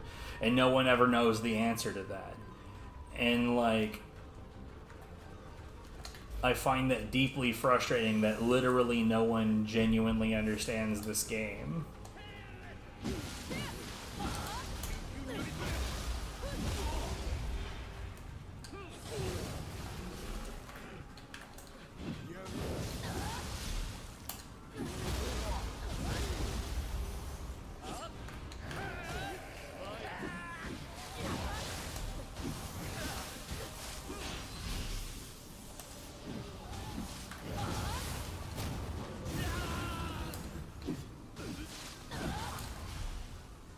Oh no, I'm slowed down, guys.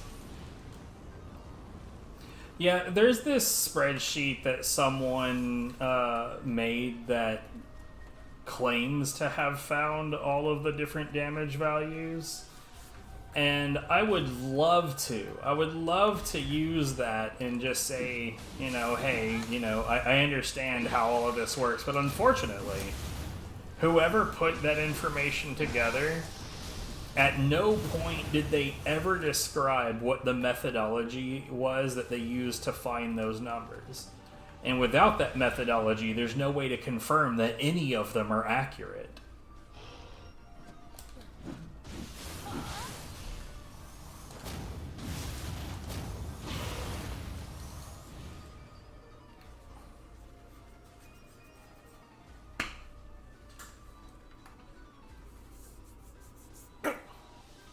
Yeah, there is a very trust me bro vibe to it. But I mean, like, it's a shitload of information. So like, hold on, let me bring it up if I can. It's in here somewhere, I'm certain of it.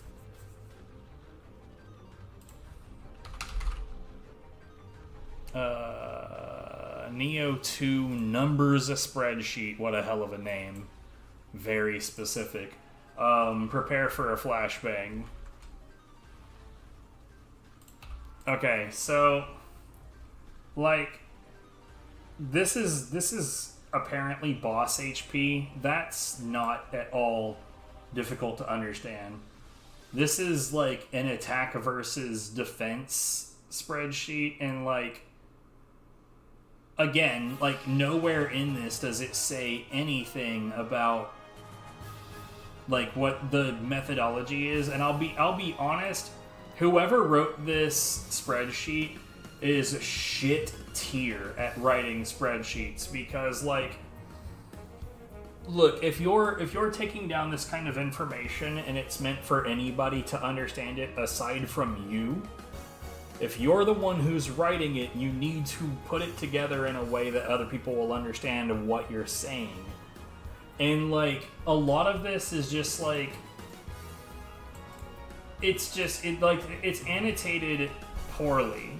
Like, I had to sit and like really stare at this for a really long time to get any kind of like, look at this shit, dude. So this is base number times 2.1 plus base number times 2.3 plus base number times 2.7 equals base number times 7.1. And it's like, bro, what the fuck? I have no idea why this is highlighted in blue. Oh, here it is. It's fucking hidden chain. Right? See, that's what I'm saying. It's like, and some of these are in brackets. Like, there's examples of everything here, but again, like, there's no way to confirm any of these numbers. Like, the frustrating part about it is that all of this could be 100% accurate, but I'll never fucking know because there's no way to test any of it because the methodology isn't here. I hate everything about it.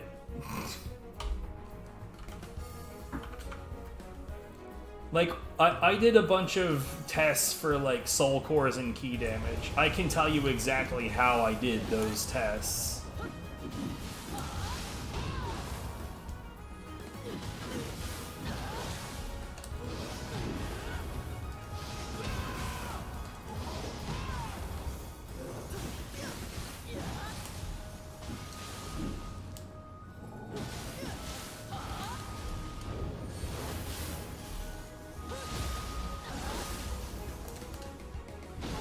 Basically, I just tested them on a completely unharmed Mezuki, just in case you're curious.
Had to use Kiyoki because it actually does decent damage. There's Dweller finishing the job, and boom.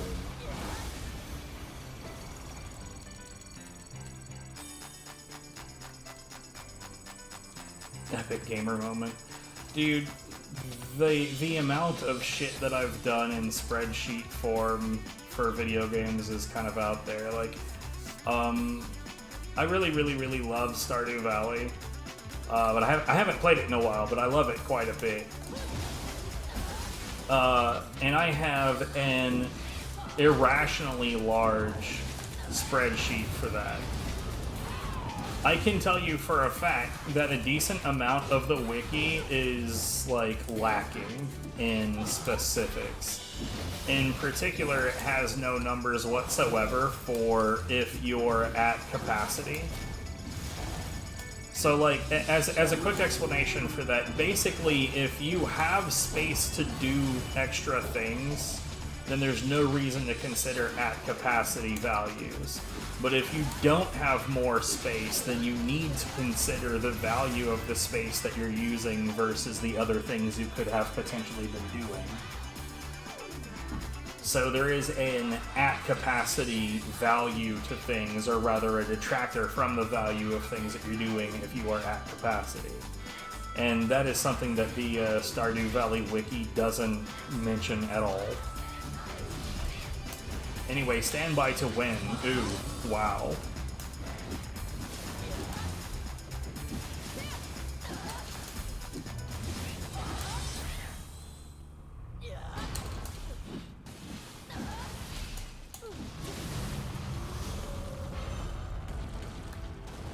Oh, dudes, I'm practically spreadsheet sexual. Let's just be honest. I will accept any decent reason to make a spreadsheet. I should have a job making spreadsheets for businesses and tracking metrics and shit because I genuinely love doing shit like that.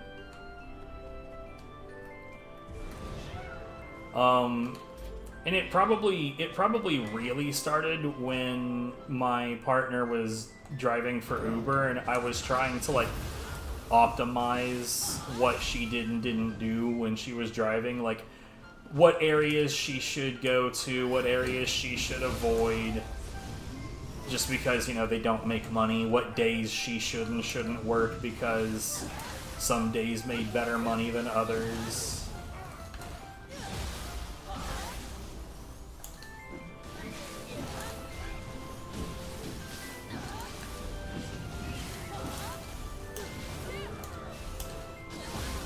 Oh, it was like way more helpful than either one of us thought it would be, too. It was like right away, it was like, oh wow, the days that we thought were the worst are definitely not the worst.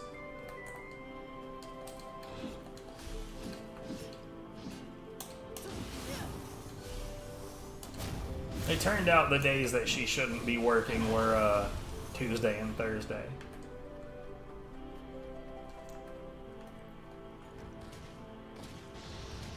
And like Monday was in fact a good day to work, which is the opposite of what we had assumed.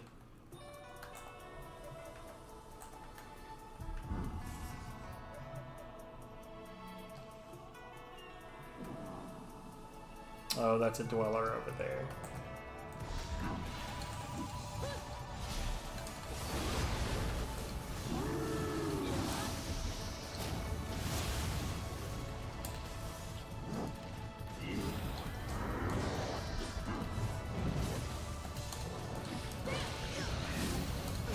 Oh god, I'm getting smacked in the face with a rock.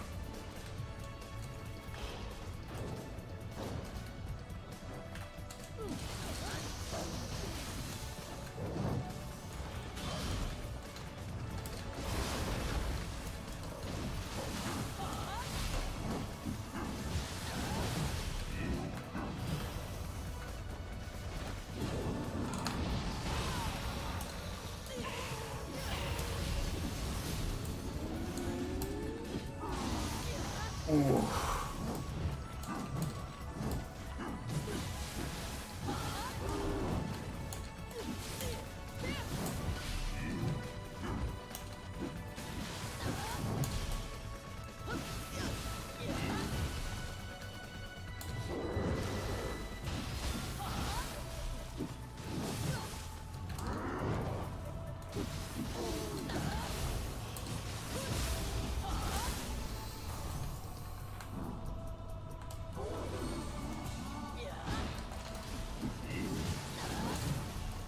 Honestly, one of my favorite projects that I ever did was probably one of my, it's like my favorite project, but also one of my least favorite projects. Because I made a big mistake when I was playing Stardew Valley. I asked a question that I should not have asked, and that question was, what is the actual value of a crab pot? Now, the wiki has an answer for that. It just says, I think what it says is, a crab pot is worth 37 gold per day. That is false. When the set need a weapon, I have the weapon. Yes. If it is equipped, it counts. Anyway, so like I wanted to test what a crab pot was worth, and then I started tracking that down.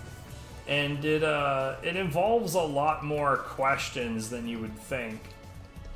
Like, for instance, how exactly are you sourcing the crab pots? Did you buy them from Willy for 1,500, or did you make them? If you made them, did you make them with the perk that makes them cost less materials?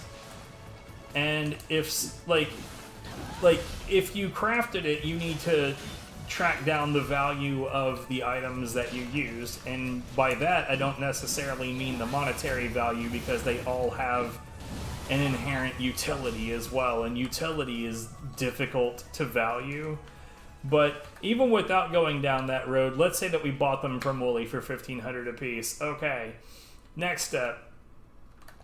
Are we using the Lure Master perk, which makes it where we don't have to put bait in there, or are we using the perk that makes it where they always produce fish instead of having any chance of producing trash? If we are using bait, how are we sourcing it? Are we buying it from Willy for 5 each?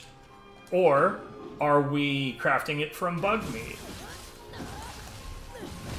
So like every single step of the way is like, okay, are we doing this or are we doing that? Are we doing that or are we doing this? But it got even worse because I found out that the crab pots actually produce completely different items in each area. Well, I mean, it's the same pool of items, but it's in different amounts in different areas.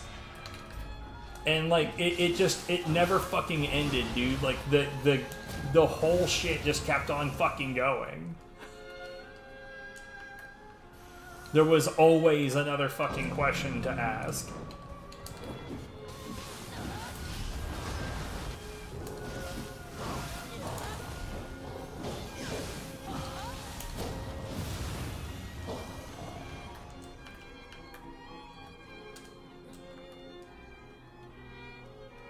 Right, and like if you're not using the perk that makes it always produce fish, then it also produces trash, and that means you have to go down the route of trying to figure out what all those trash items are worth, because those go into the recycling machine, and then you I had to figure out, okay, well, what results does it give at what % of the time?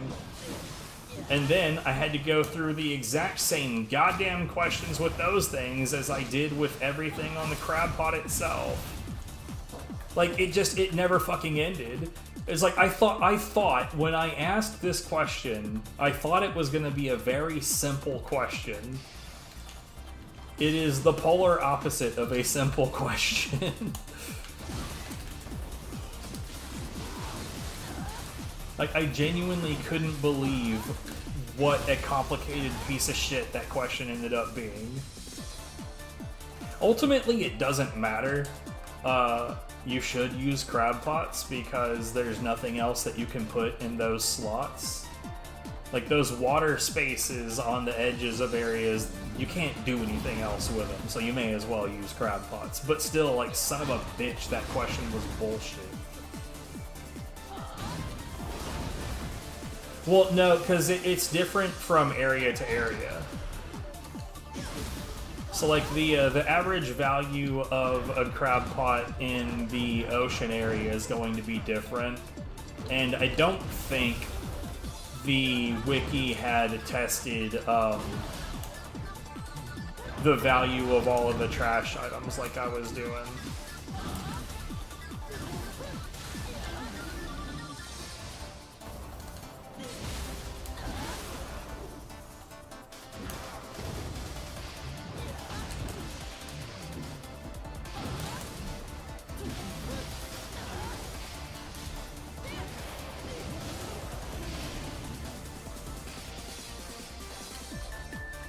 Yeah, it was just a never-ending hole of questions.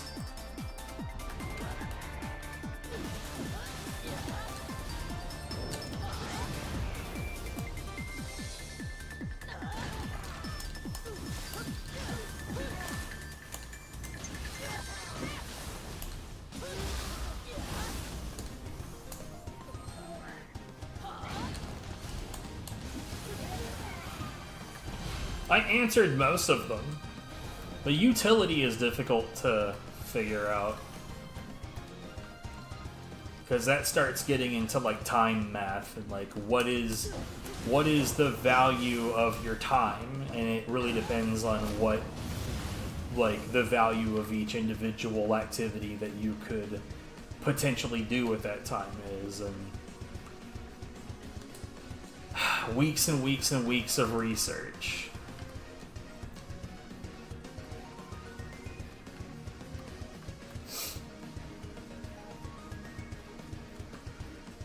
We splat.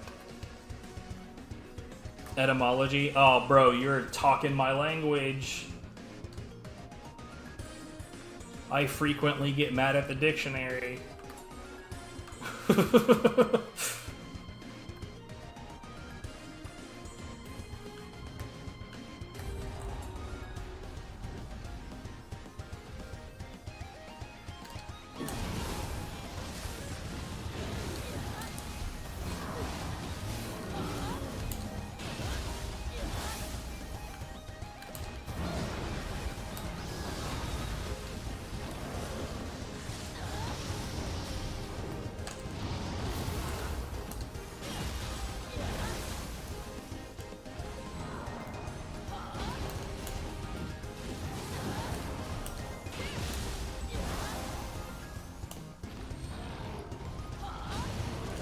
So, like, my interest in etymology is usually within the space of the language that it currently is. So, like, for instance, I'm like, one of the big examples for me that, like, really bothers me is, like, how the word meme has gotten to the point that it is right now, and how the internet has completely lost the original meaning of that term. Or how the word potable has, or potable, depending on how you want to pronounce it based on its original form, is like, so the definition that you would find now if you were to look up potable, P-O-T-A-B-L-E, is that it's drinkable water. But its original pronunciation would be potable. The word pot is in there. The reason the word pot is in there is because the original meaning of that word was that if water was potable, it meant that you could boil it and render it drinkable. Because, like, if you were to source water from a random stream, and it had, you know, it's probably going to be full of bacterias and potentially viruses and whatnot. So if you boil it, then all of the biological contaminations that would hurt you, a human, would go away, because you'd boil all of those things away. Water that is not potable would be contaminated with stuff like oil or chemicals, things that would not inherently disappear at ridiculously high, well, not necessarily disappear. Heavy metals, great example. But that's why the word pot is in the fucking word. And when you just define it as drinkable water, like, we're skipping a step. You're going to die.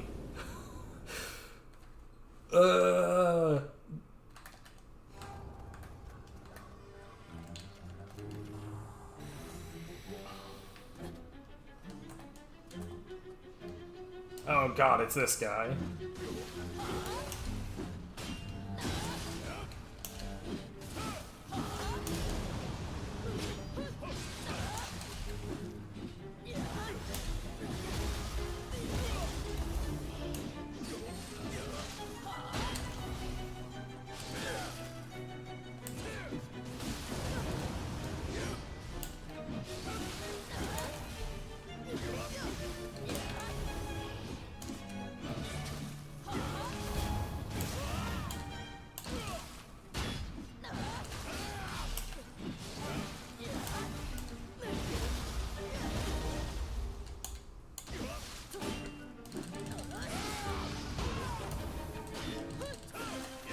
Okay, yeah, he doesn't care for that shit whatsoever. This is a surprisingly appropriate track for this.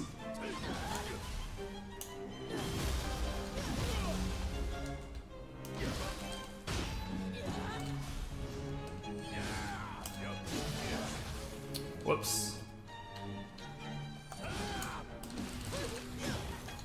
Oh, fuck you. Cheating sack of shit.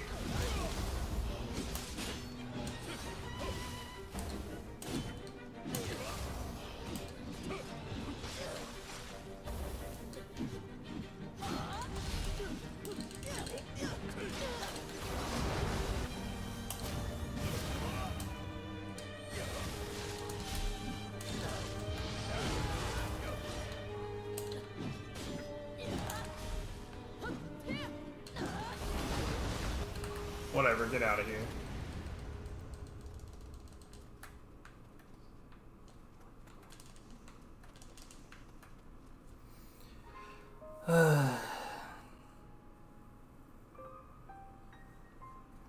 Yeah, I've run into that one before, that factoid. I mean, like, just like how curiosity killed the cat is completely fucking corrupted as well. It turns out most of our idiomatic language is corrupted away from its original meaning. And, you know, it's interesting because, you know, those in power, those who have versus those who have not, they don't want us to be curious because as we learn things, it makes it less convenient for them. So, of course, it would not be in our best interest to believe in curiosity killed the cat. They don't want us to be curious.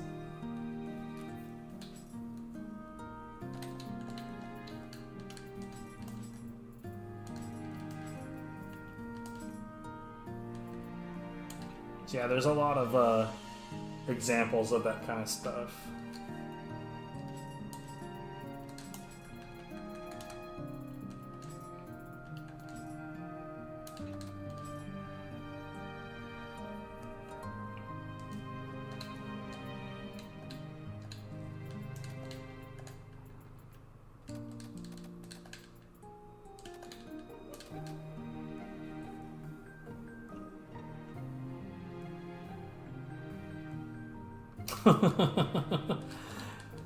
You know, part of it is that people just like communicate incorrectly and they don't care. And like that baffles me because if there's one thing I've noticed about mankind in general is that we're really bad at communicating. Like, we're real fucking bad at communicating. So you'd think that we wouldn't be constantly shitting our own language away. But here we are.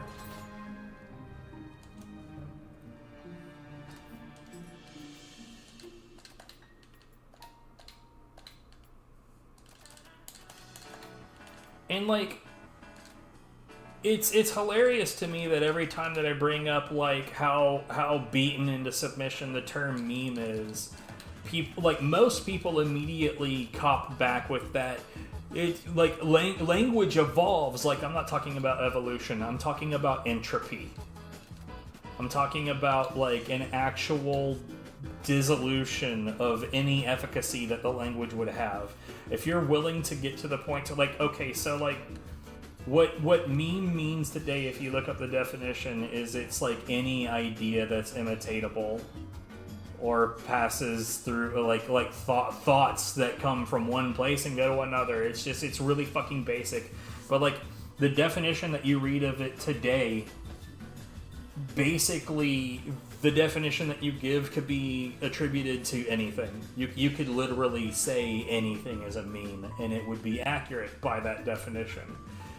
But what a meme used to be is it was a trait that passed down within a family that has nothing to do with genetics. We may have discussed this before, but like instances where like if you've ever heard of, well, how did you become a doctor? What made you interested in medicine? Well, my father was a doctor. His parents were both doctors. 4 of my uncles are doctors. My grandparents were doctors. That's a meme. Because being a doctor clearly runs in the family, but it has no basis in genetics. It's not hereditary. That's what that actually fucking means. And it's like, mimetic thought is certainly a thing, but I have the term meme banned in this chat, so if you're actually trying to type meme, it ain't gonna work. But I have it banned in this chat because at some point there was a conversation that these people were having where they were like, talking about memes is a meme, and like they just got to this point to where that they were like abusing the word in as many metas as they possibly could, and it got to the point where I wanted to throw something. So I was like, okay, fuck this fucking word. No one's gonna use it correctly anyway.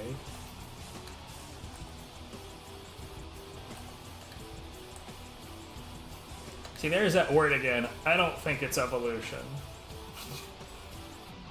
I think people are just lazy, and people will just start using a word however the hell they want, and when you inform them that the way that they're using it is wrong, they will instead double down and call it evolution of language.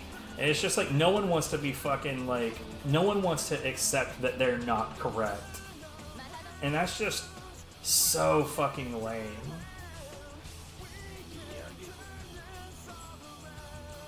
Like, I have so much more patience for anybody that is willing to accept that they could be incorrect sometimes. People that are willing to learn, I have all the patience in the world for. Oh, that's not the thing I was trying to go to. Tools, this is it.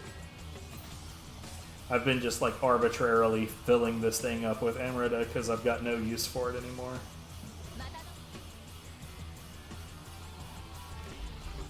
Oh, faceless green.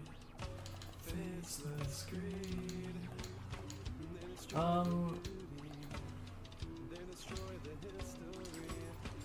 Sure, sword, why not?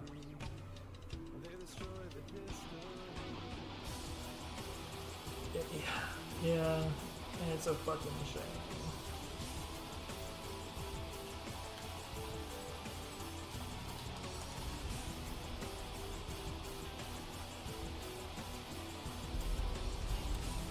Exactly.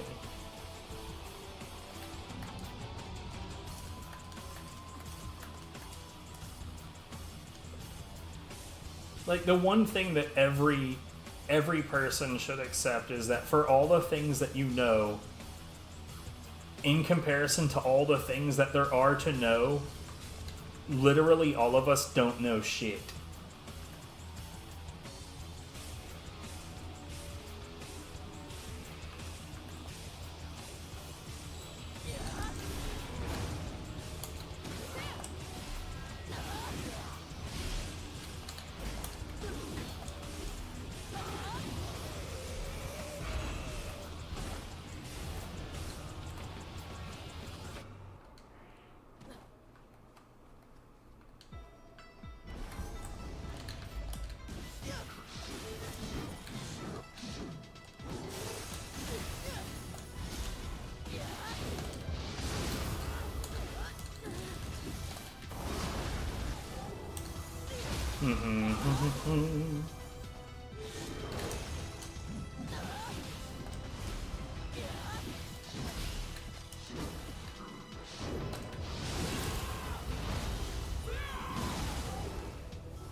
What? I'm sorry, what? I completely disagree.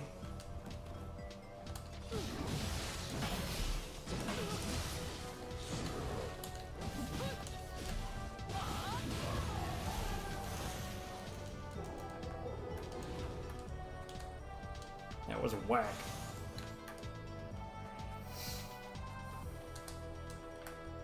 I don't know what got me back into the habit of saying whack. Oh shit.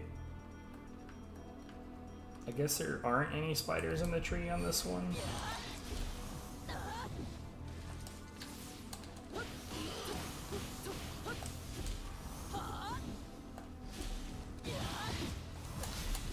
I could certainly do worse.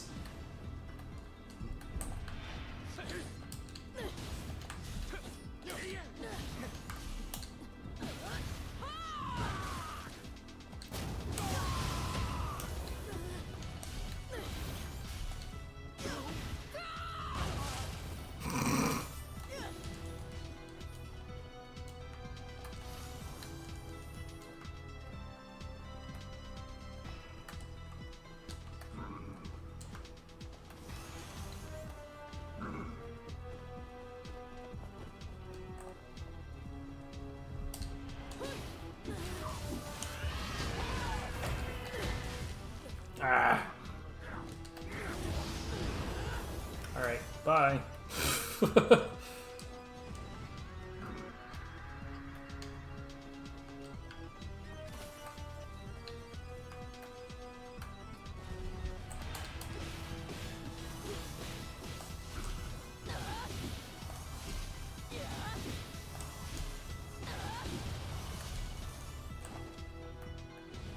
I love the fact that that move doesn't really need to be charged. Ah, goodness. What is this fucking cockdickery?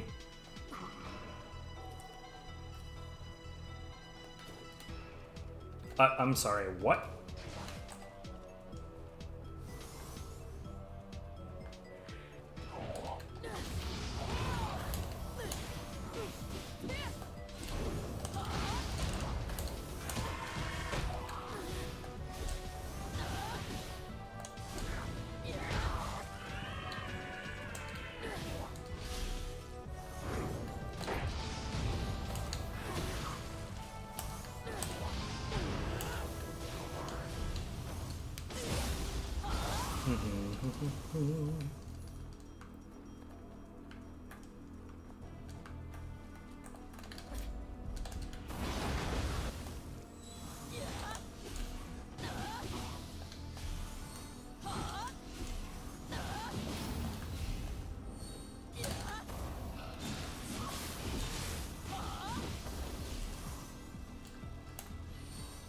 Yeah, buddy.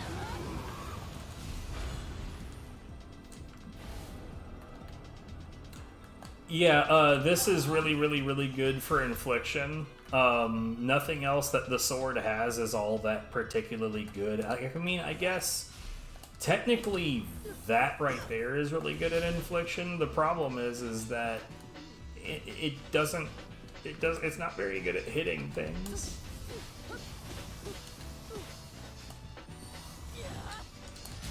God damn it.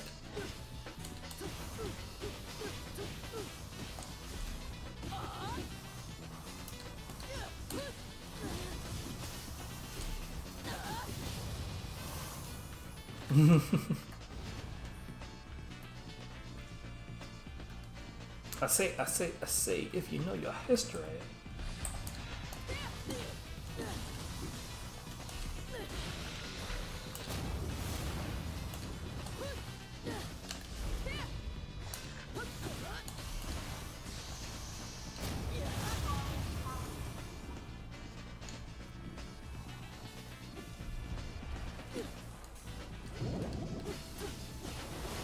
No need to get fancy.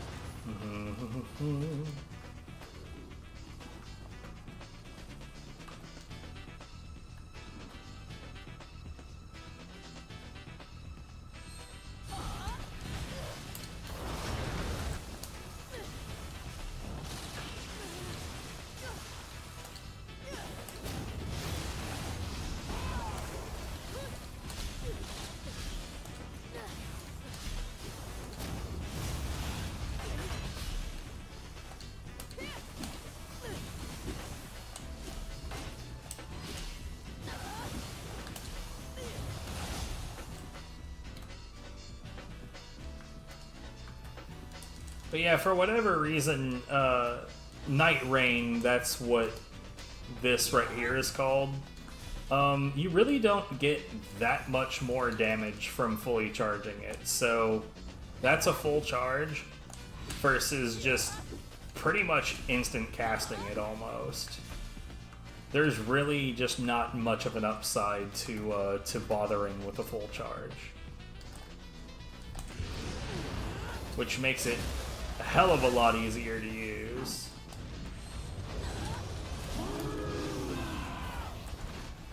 Okay, well, you can set that up. I'm gonna go do this real quick.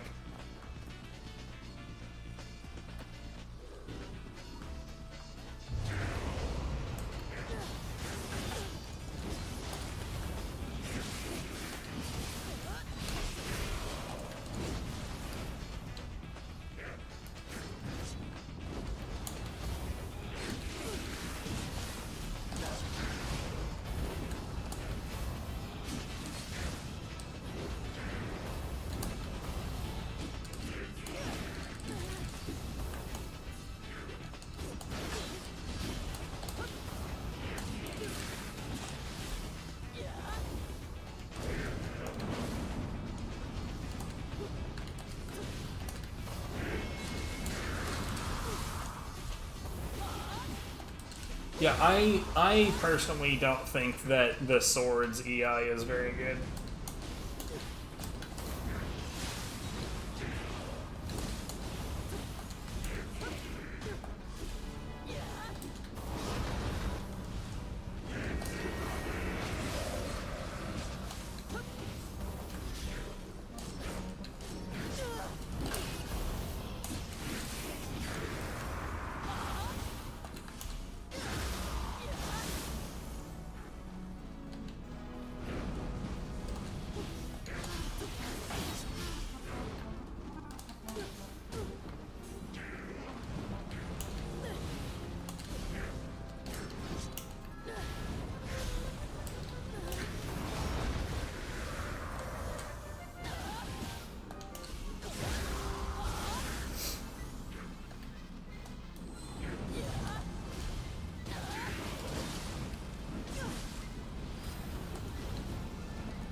Hmm.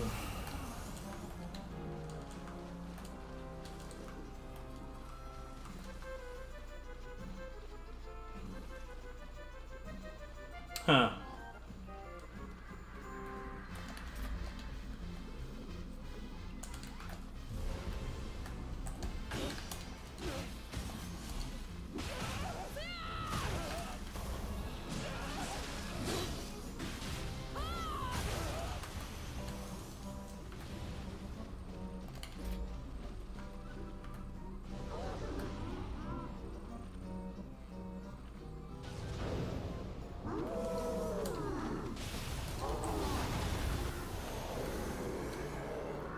What?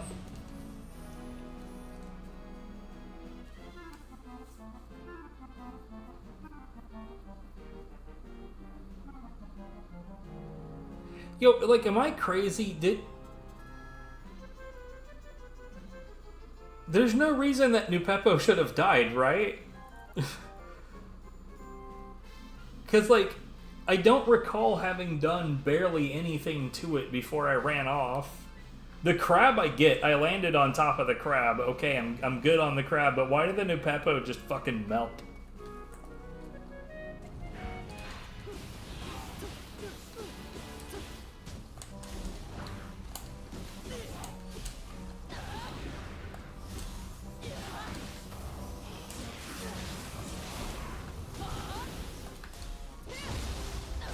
I don't get it.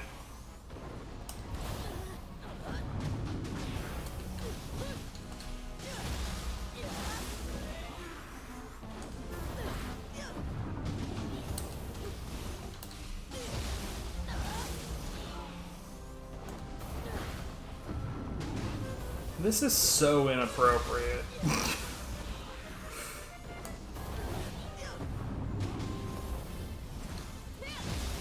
I'm gonna stop doing that.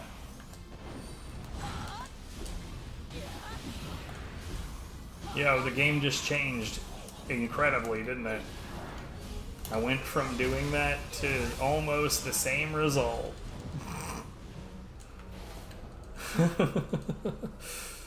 Man.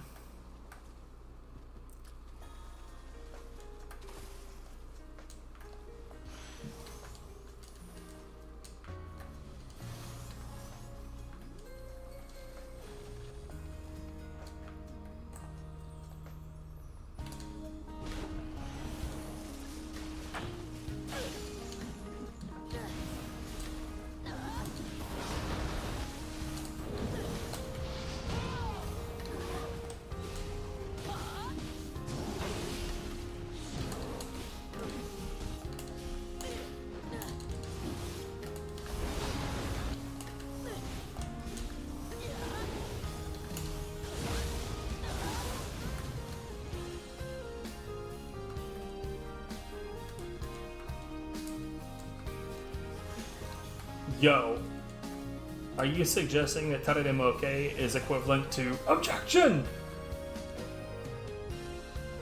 Which I tried to say that quietly, but my throat didn't like it.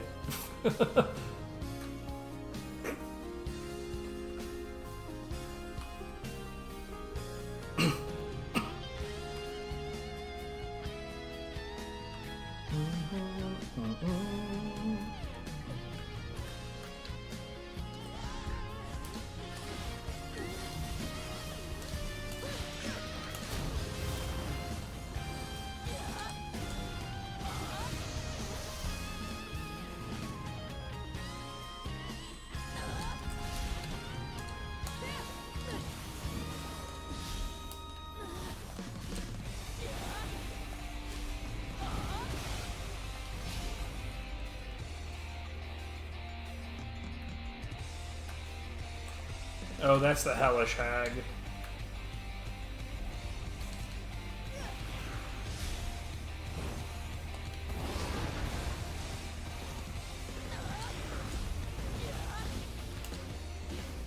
Hey. Thank you.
Oh no, crabs.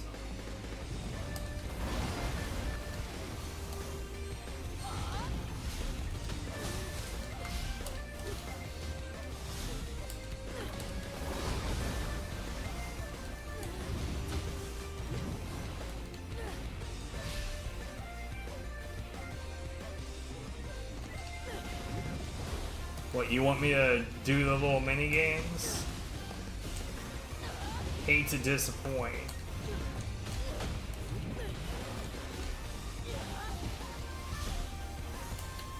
God, I hate how these fuckers get, like, infinitely more evasive when there are more of them around.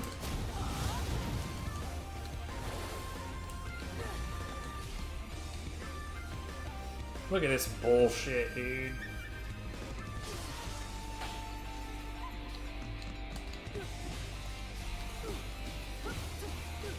Whatever, just keep it simple.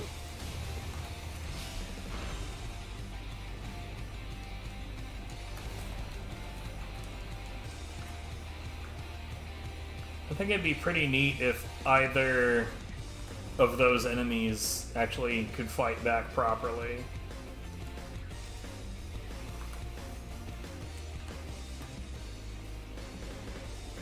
They're not very good at it. Boop.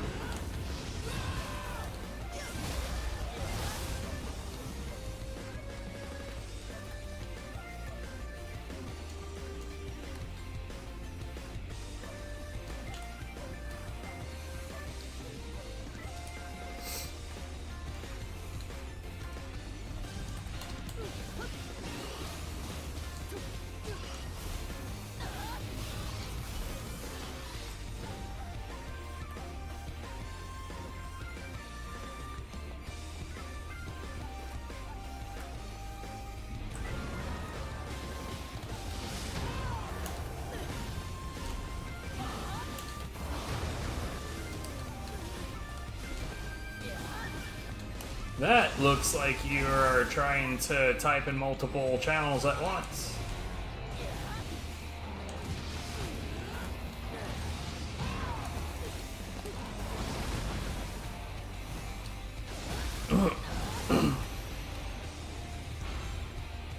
I have made this mistake before too.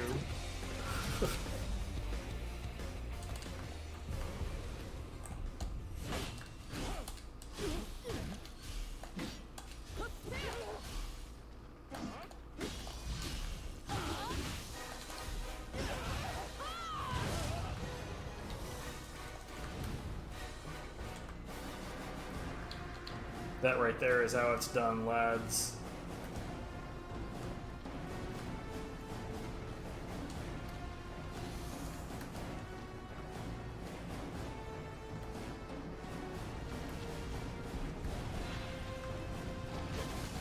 Oh, okay.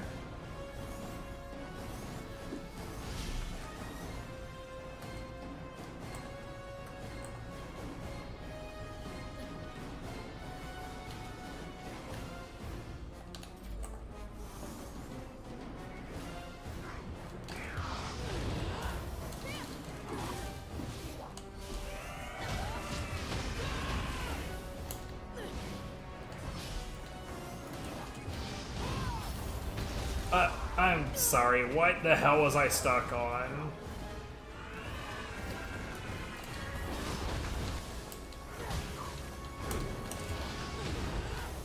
I'm not sorry, I'm deeply annoyed by that.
That's not what I wanted to do, but whatever.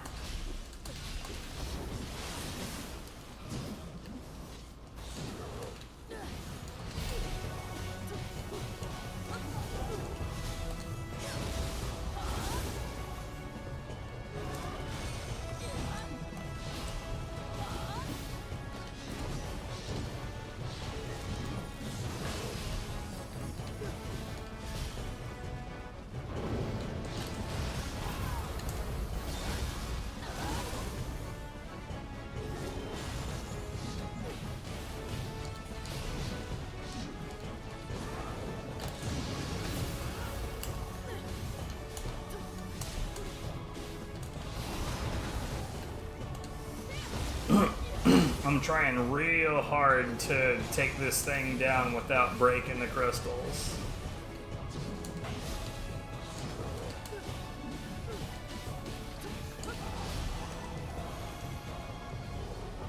I swear, it's like she wanted me to take her down the cheap-ass way.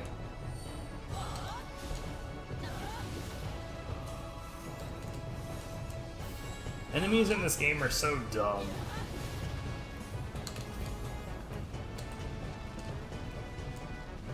Case in point, where the fuck is this guy going?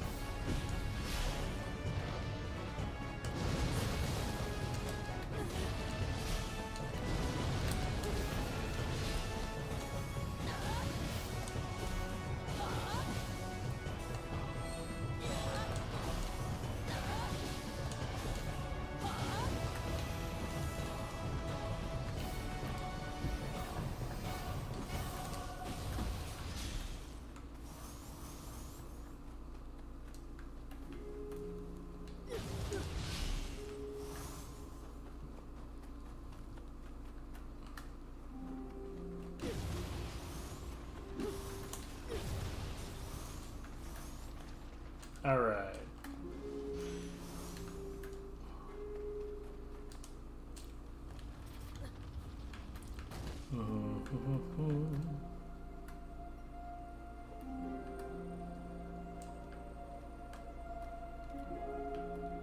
Yeah, I remember where this is.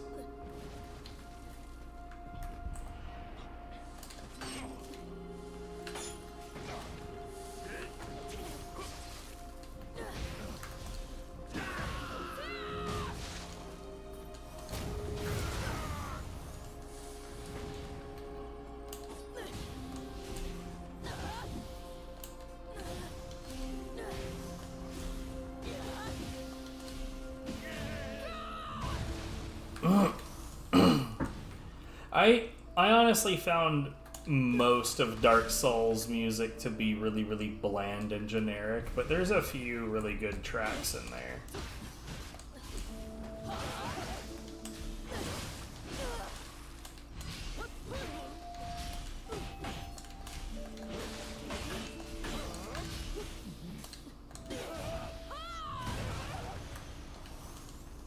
I completely mishandled that.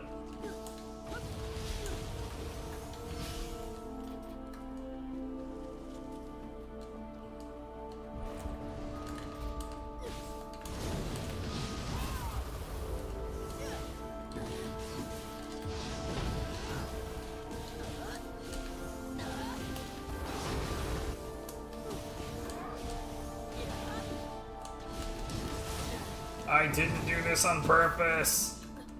I should have died there, let's be real.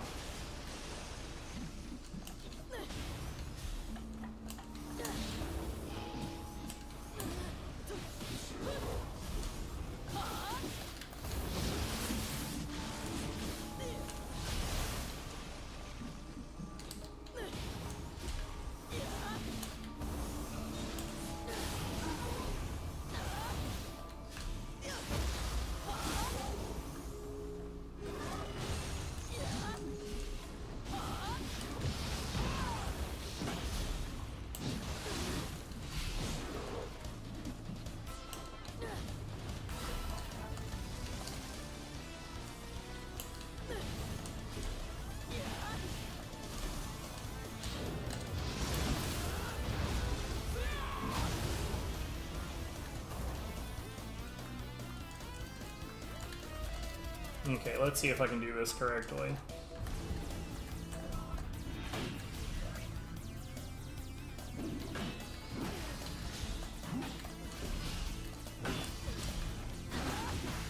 There we go.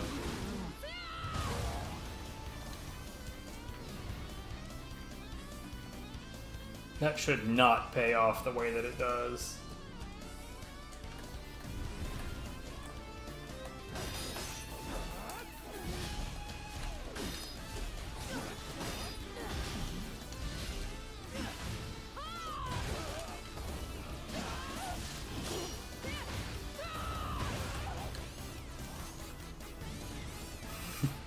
What a perfect track for this.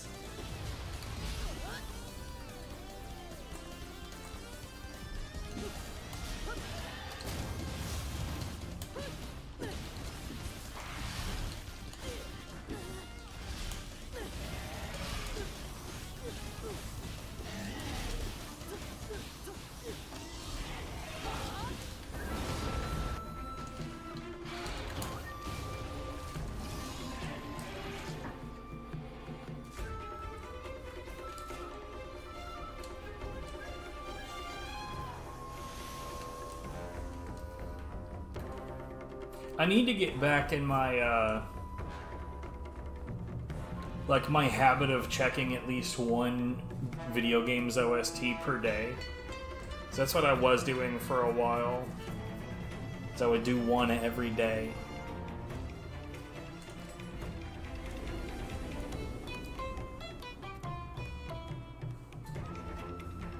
I don't think that that's true at all. Okay, so particularly for something like Nioh, like, and I mentioned this with my brain forgot his name, but he followed earlier, or they followed earlier, whatever. I've mentioned this to a lot of different people. I've noticed that people that try to get into Nioh that have a decent amount of Dark Souls experience before they get into Nioh do considerably worse at Nioh. And it's because Dark Souls has an unfortunate habit of making bad habits. Like, people come away with that with interesting assumptions about what they should and shouldn't do in action games, and it rarely goes well.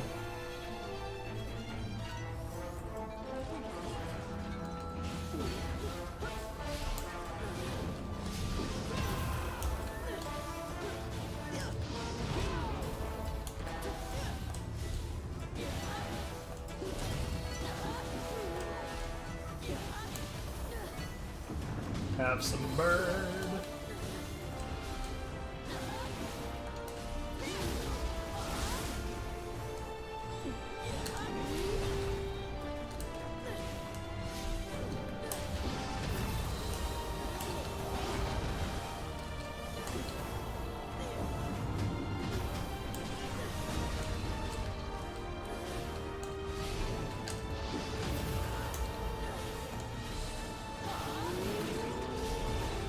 Ah!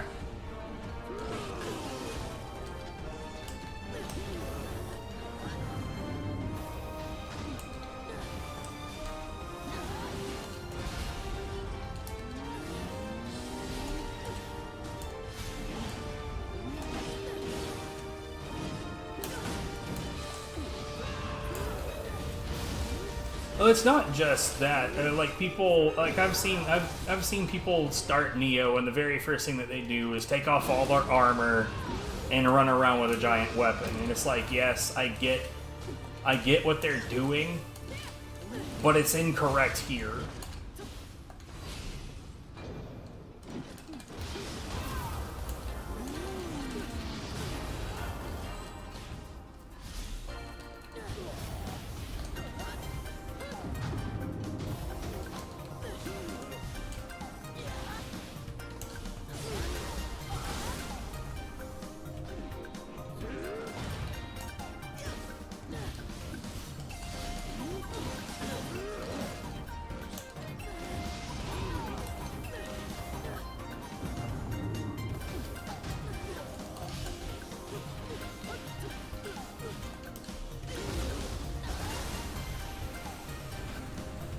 Probably something that has mechanics in it that aren't...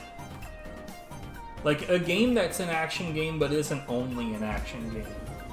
I know a lot of people got into action games because of, like, action RPGs, stuff like Kingdom Hearts. It was like the people that started to gel really well with the action game elements really looked into more genuine action games after that.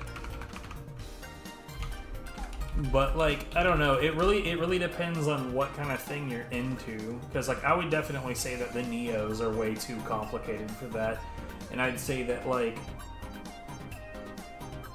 probably genuinely the first action game that like really solidly grabbed me was God Hand, and that's definitely not a tutorial.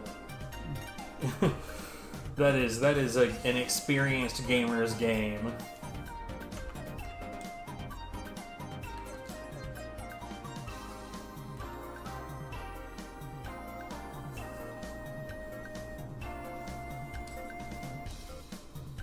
And I say that like the early games in that series are deeply basic, but honestly, I haven't played like anything later in the series.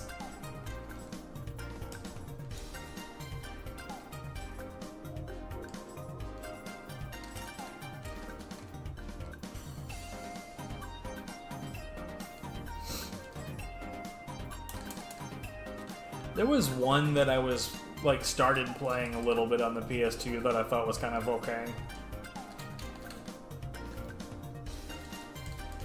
Now, emphasize that when I say I thought it was kind of okay, I spent like maybe an hour, probably less than an hour, just kind of like seeing. Like, if you've been around during any of my backlog streams, it was that. I did a backlog stream of it.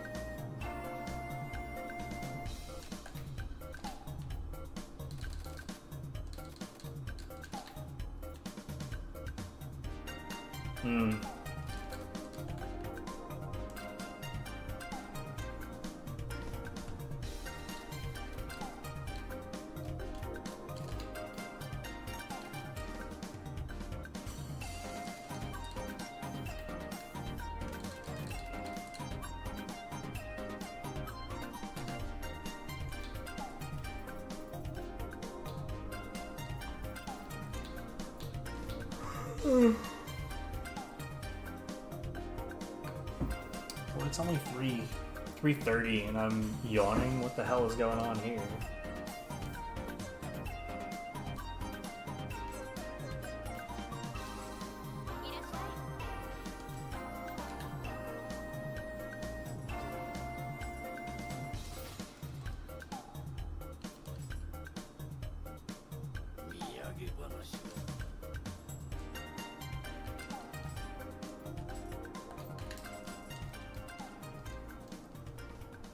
I think that was an okay amount of Underworld progress. Let's do some multiplayer.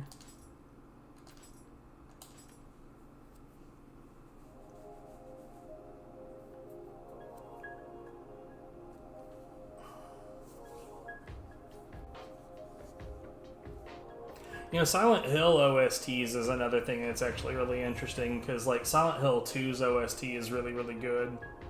But the first one, that maybe it was because they were anticipating it being on a PlayStation 1, but sweet Jesus, it was bad. Very, very basic stuff.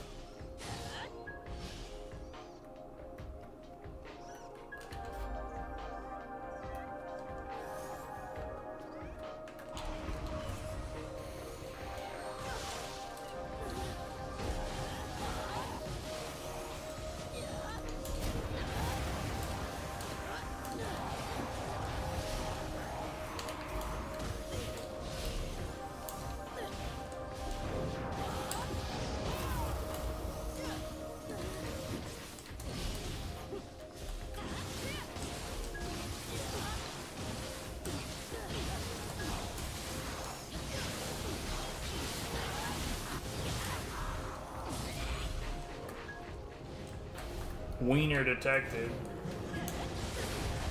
Oh my god, are they really just gonna do that the whole... I feel like I wouldn't mind just letting them try to do that forever. They are going to get in trouble.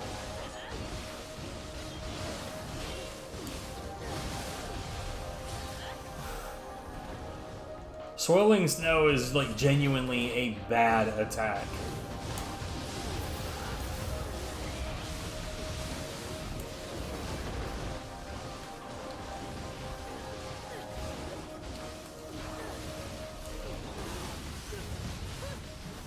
And it's one of those like attacks that it's weird because like a lot of people think it's really fucking good, but no.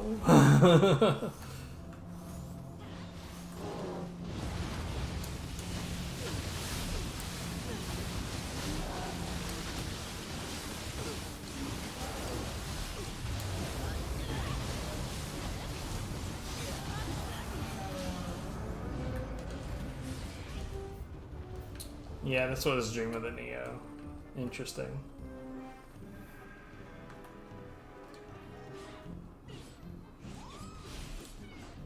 Wow, they are really, really, really horny for that attack.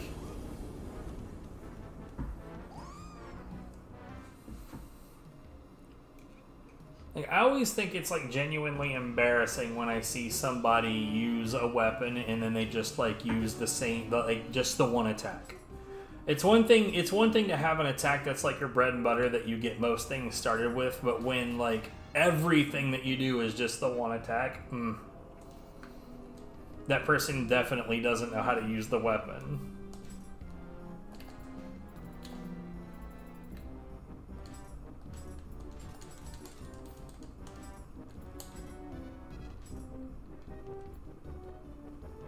The split staff? We could do the split staff.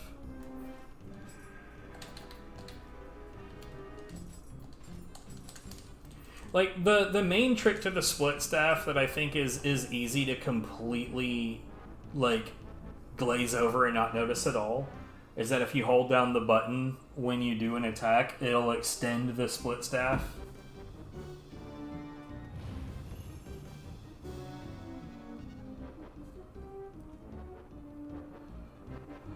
Yeah, a lot of people will just rely on the heavy stance, hold the quick attack. That right there. It's not a... I mean, it's okay. It'll get the job done without you having to think about much, but it's not the best way to do stuff.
Yeah, this person objectively does not know how to use this weapon.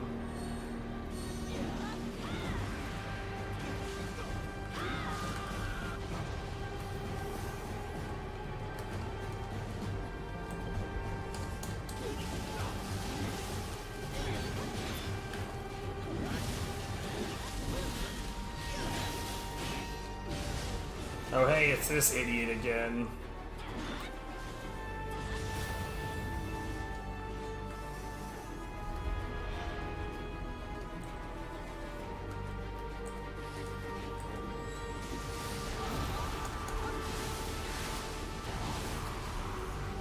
Yeah, I have a feeling that multiplayer is going to be cursed even more than usual tonight.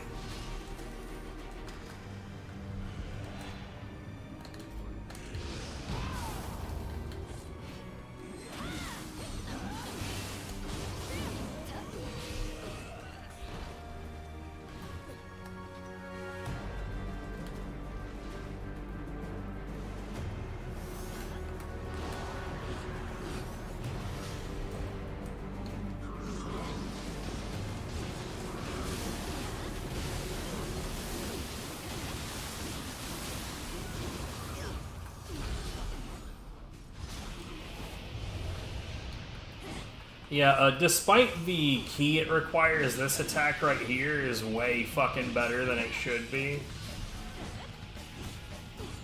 God, this person is so deeply horny for swirling snow. God, it's embarrassing how horny they are for that attack.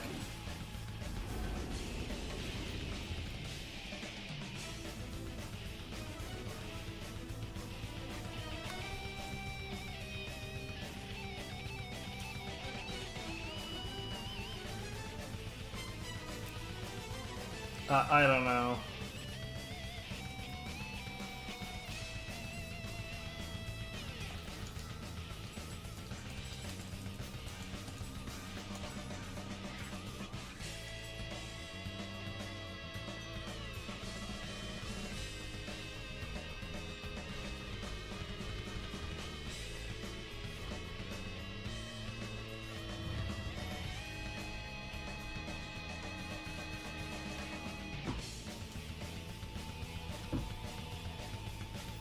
Yo, Gitaru Man is a really, really, really good game. It's full of the drugs, but it is a very good game.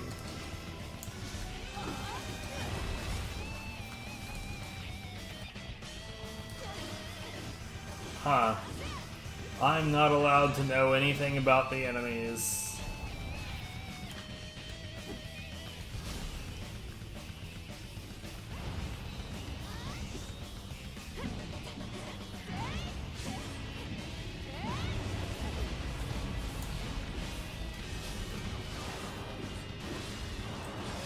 Oh, here we go.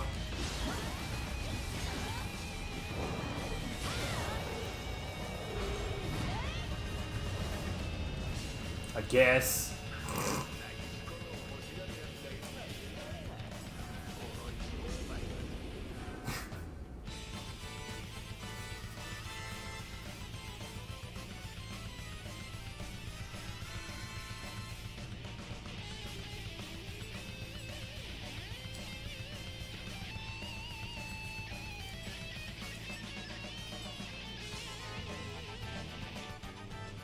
I really should stream through Gitaru Man on at some point again, because like it's really short, but like genuinely it is such an acid trip.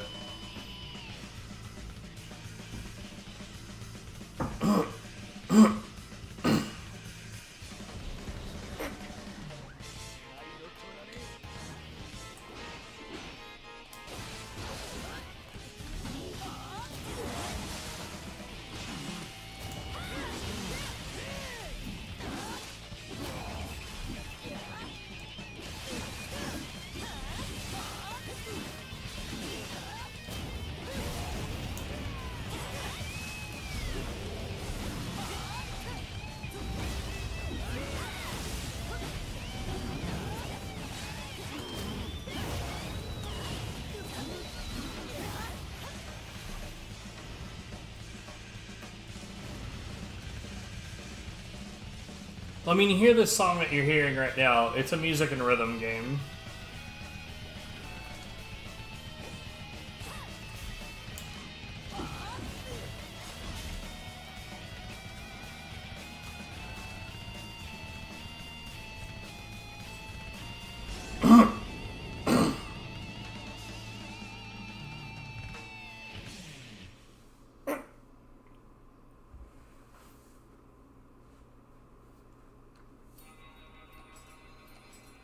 I did the same kind of thing for StepMania with DDR and whatnot. I had a website that I ran back then called Viren Pro. It had like the resulted name Viren Pro sounds pretty cool. Sounds nice. I like it. But man, the original like inspiration for why it's called that is like some edgy teenager bullshit.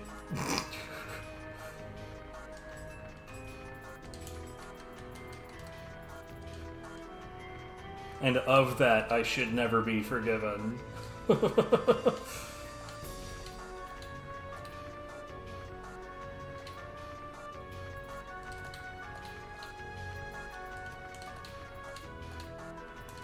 Oh, I guess before I leave tonight, I could show a little bit of that off. That's definitely going to get me the wave of copyright claims, but who gives a shit?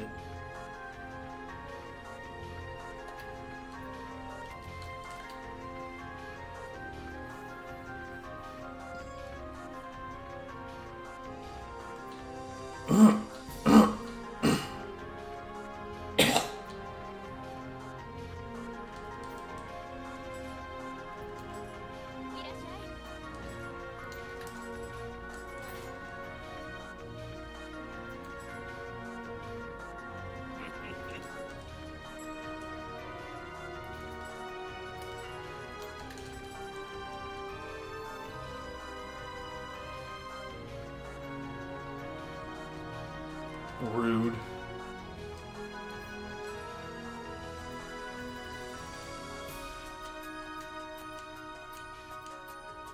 Let's see.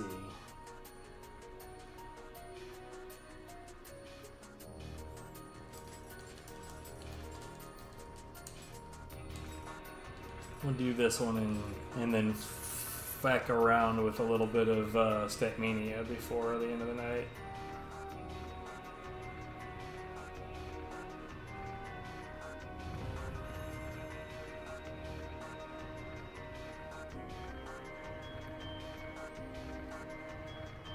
I haven't touched that shit in a million years, and on top of that, I'm tired, so my performance is going to be rough.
We'll get in there eventually.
That was way easier than it should have been.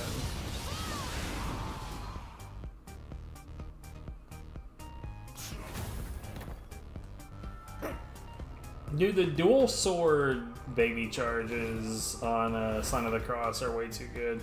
Are we really gonna have to watch this fucking cutscene right now? Come on.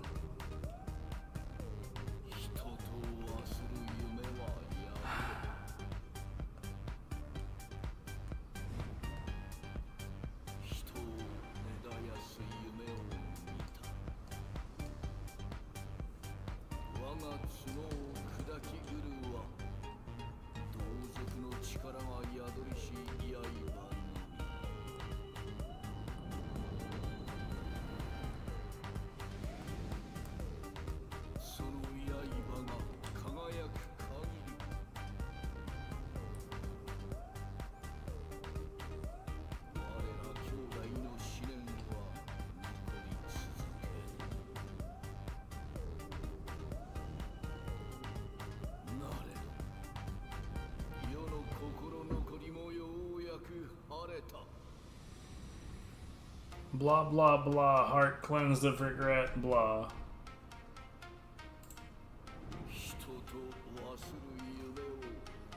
I guess while this is happening, I may as well set up for the other thing. There's my photography.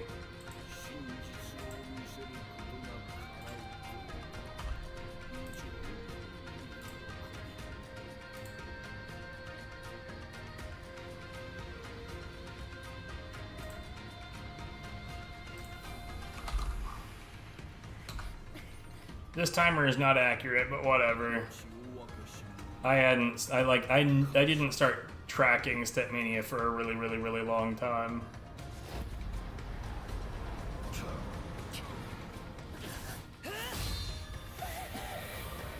And then I didn't play it much. Like I said, I haven't touched it in a while.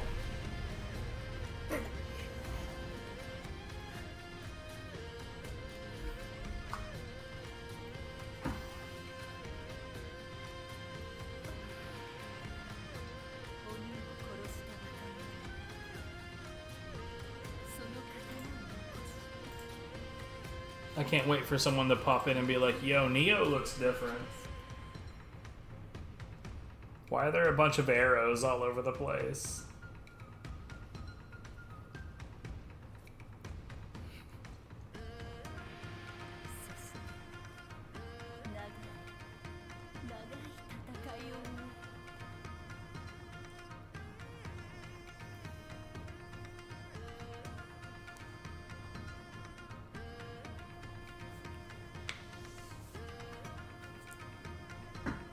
God, this cutscene takes forever. Back to my photography. This shit is boring.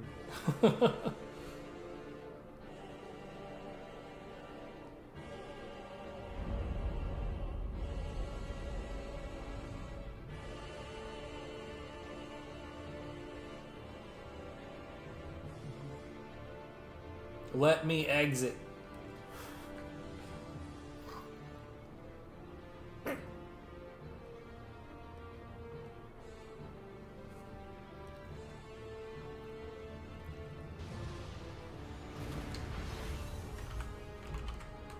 I always love shots like that because it kind of looks like I had to have been in the water in order to get the shot.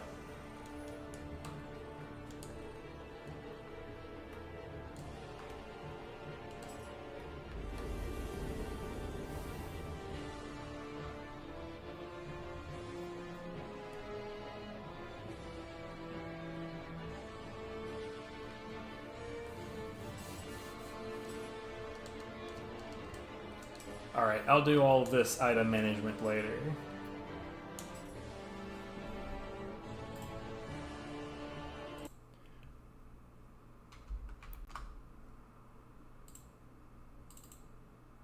Here's to hoping that the audio of this isn't going to be like bombastically loud.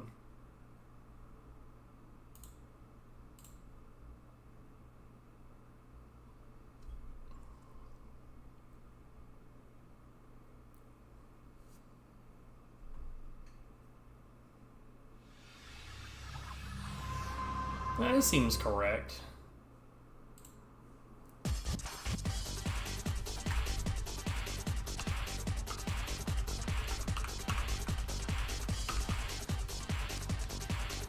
Except... wait a second. Is this one of those situations where the controller is gotta be in the other port for no apparent reason? Yes. That is bizarre. Whatever. Oh man, I love taking photos.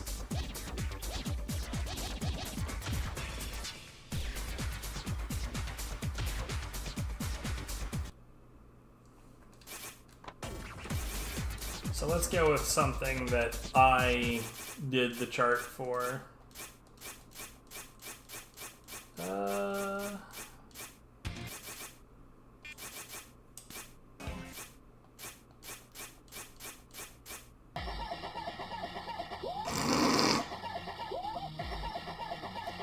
Yeah, sure, why not?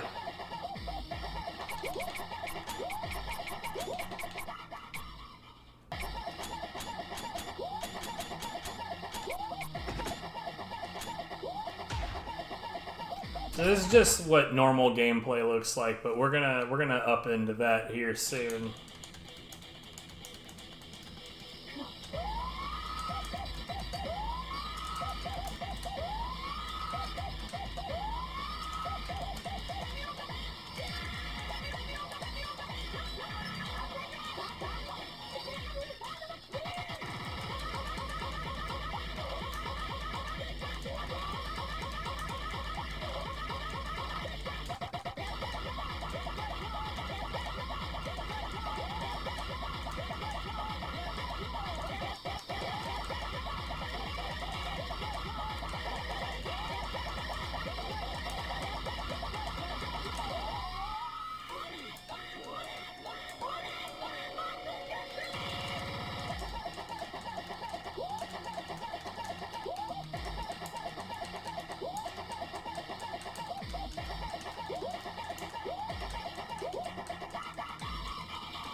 Why did I make that shit?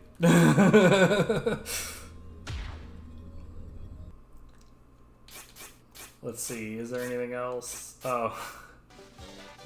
Of course I did. Yeah. You know, I actually made friends with Dax once upon a time. His music was featured on In the Groove, and I started a project to make like a.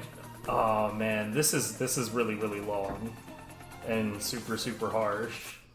But I actually had a project to make like a whole thing out of this, and we actually got. Like, he actually did... In fact, hold on. And the band played on. Right, so...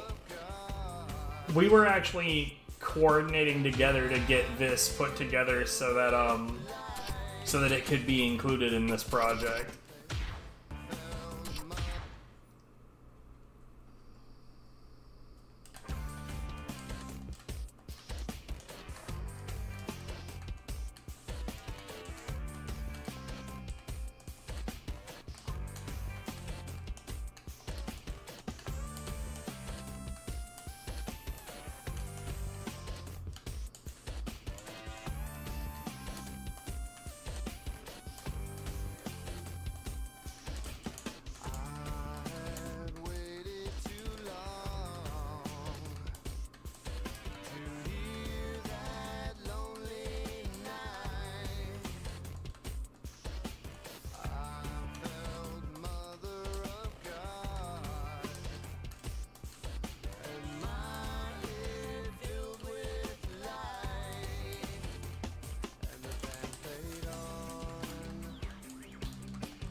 These crossovers are genuinely bending my brain right now.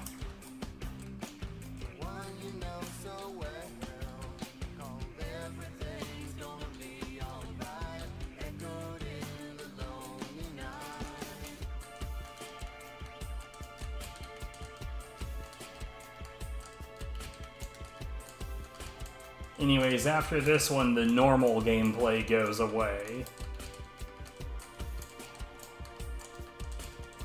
And the crazy shit begins.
Bruh, my old YouTube channel, I had a decent number of charts up, like videos of different charts in different formats where, like, yeah, I'd get that kind of accusation, and so I did a really ridiculous thing on Super Shuffle with a note skin that I made specifically to make things as unreadable as possible.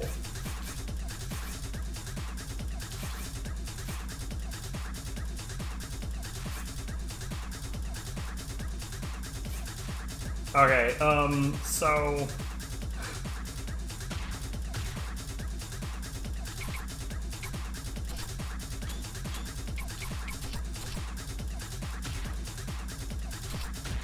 this is going to be very different.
Lots and lots and lots of practice.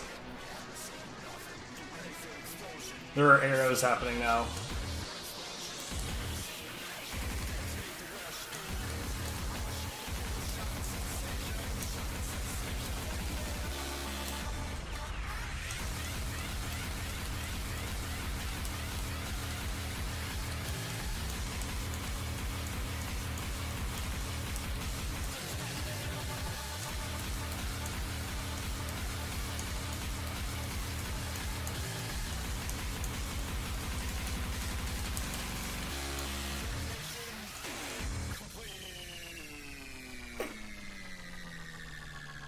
That's far from the craziest one. That's like honestly, that one was pretty basic. Maybe like a 2 or 3 out of 10 at most.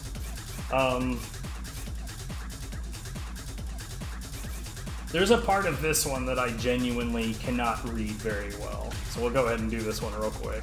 Also, if you're into anime at all, then this is a very, very anime track.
Oh my god, it's been too long since I've done this. Yeah, honest to God, I should have been able to read that part, but it's been way, way, way, way, way too long since I've done this.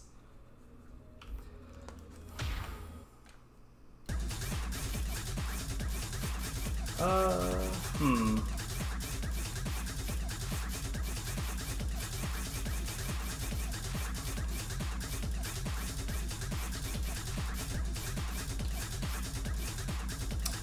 Ooh. This one has like a white noise filter on it, so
I was like genuinely trying not to.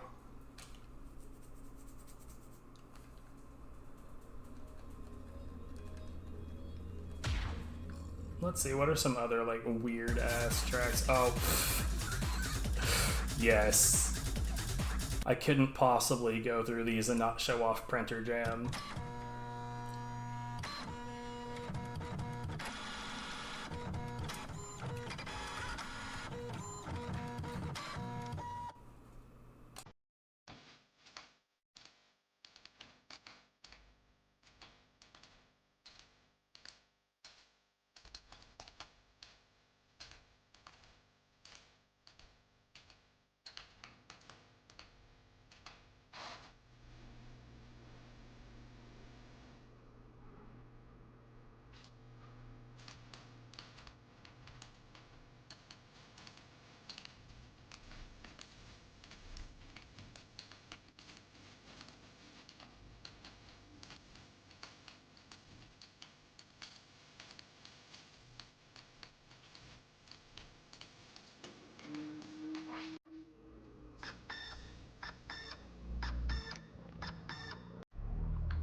Jam.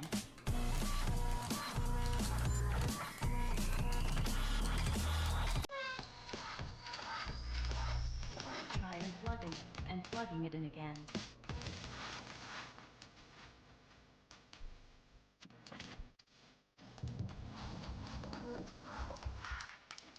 Print dead. Let's see. What else have we got? Like 7 Corregul is in here somewhere. Is this the one that I'm thinking of? That has like I think that this might be another Toho track, but if it's yes, this is the one that I wanted.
Yeah, so I will admit that when it comes to some of the effects that I see in these tracks, you get to a point to where you remember the effects and how to handle them. But like, I am not smart enough to memorize entire tracks. Like, that's too much. Whole tracks? Mm-mm. This one's not hard, I just think it's fun.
What am I doing, dude?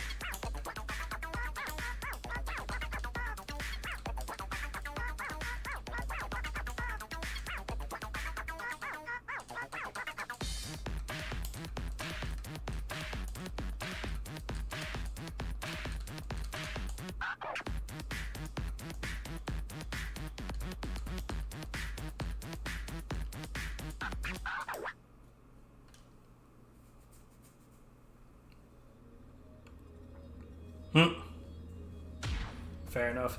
I think I'll end it on this next one, but I'm not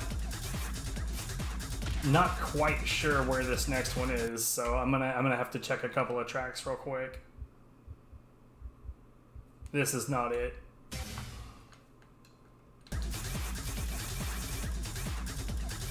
Is it Necrophantasia? I think it might be Necrophantasia, which I believe is also another Touhou. Yeah.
You will be exposed to Toho, yeah.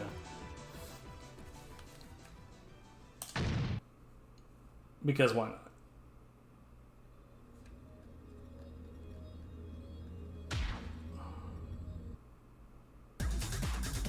But yeah, there's a secret area between my legs. Like, honestly, this one is pure chaos. I suck at this one, and it's because genuinely a lot of it is just fucking chaos.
Chaos.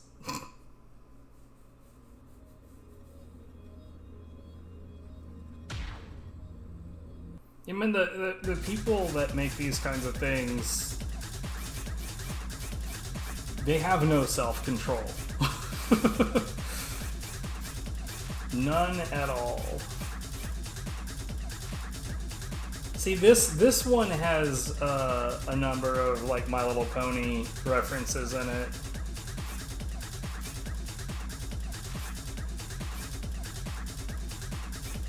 Some of these, like, for instance, like the original Insomnia was where it all started, and it starts off with "Kill the damn mosquito."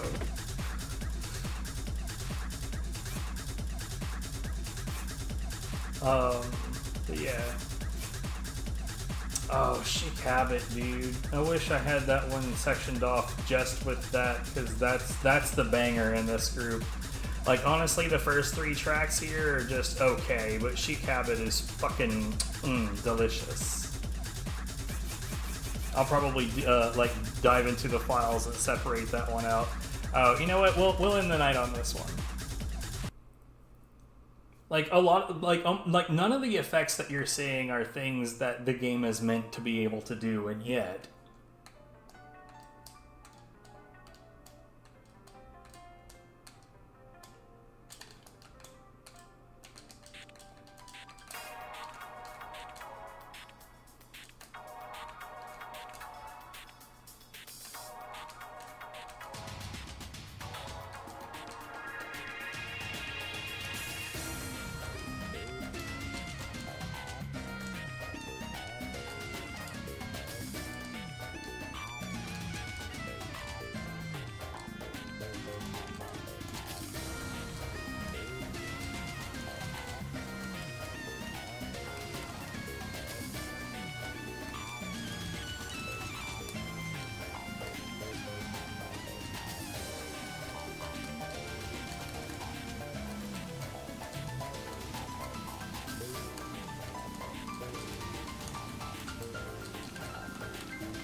Alright. That's enough. I should go lay down. And give me some sleep. Oh hey, this still said Nioh 2 on it. I never changed the title on screen. What a scrub.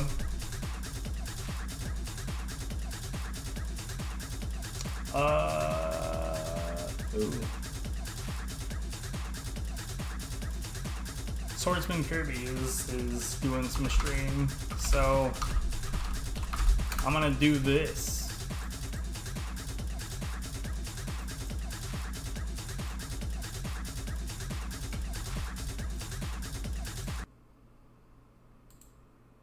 I don't know what this is, but it's Swordsman Kirby, and that's good enough. Have a good one.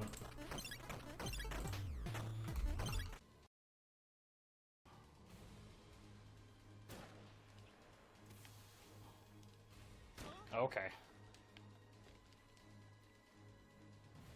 Good. What is he doing? Sean Barney Barron from Santa Cruz, California will bust big anytime, anywhere. Yeah, like, this feels like they wanted it to be like Michael Buffer. In this corner, Sean Barney Barron.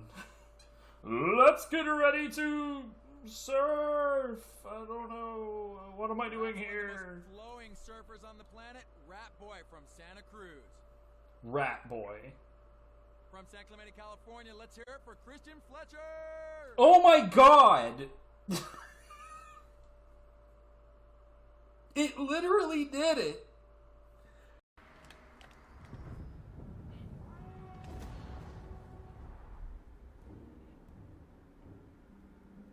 Hey, Gob! Catch those pink skins! Every last one! Come and get me!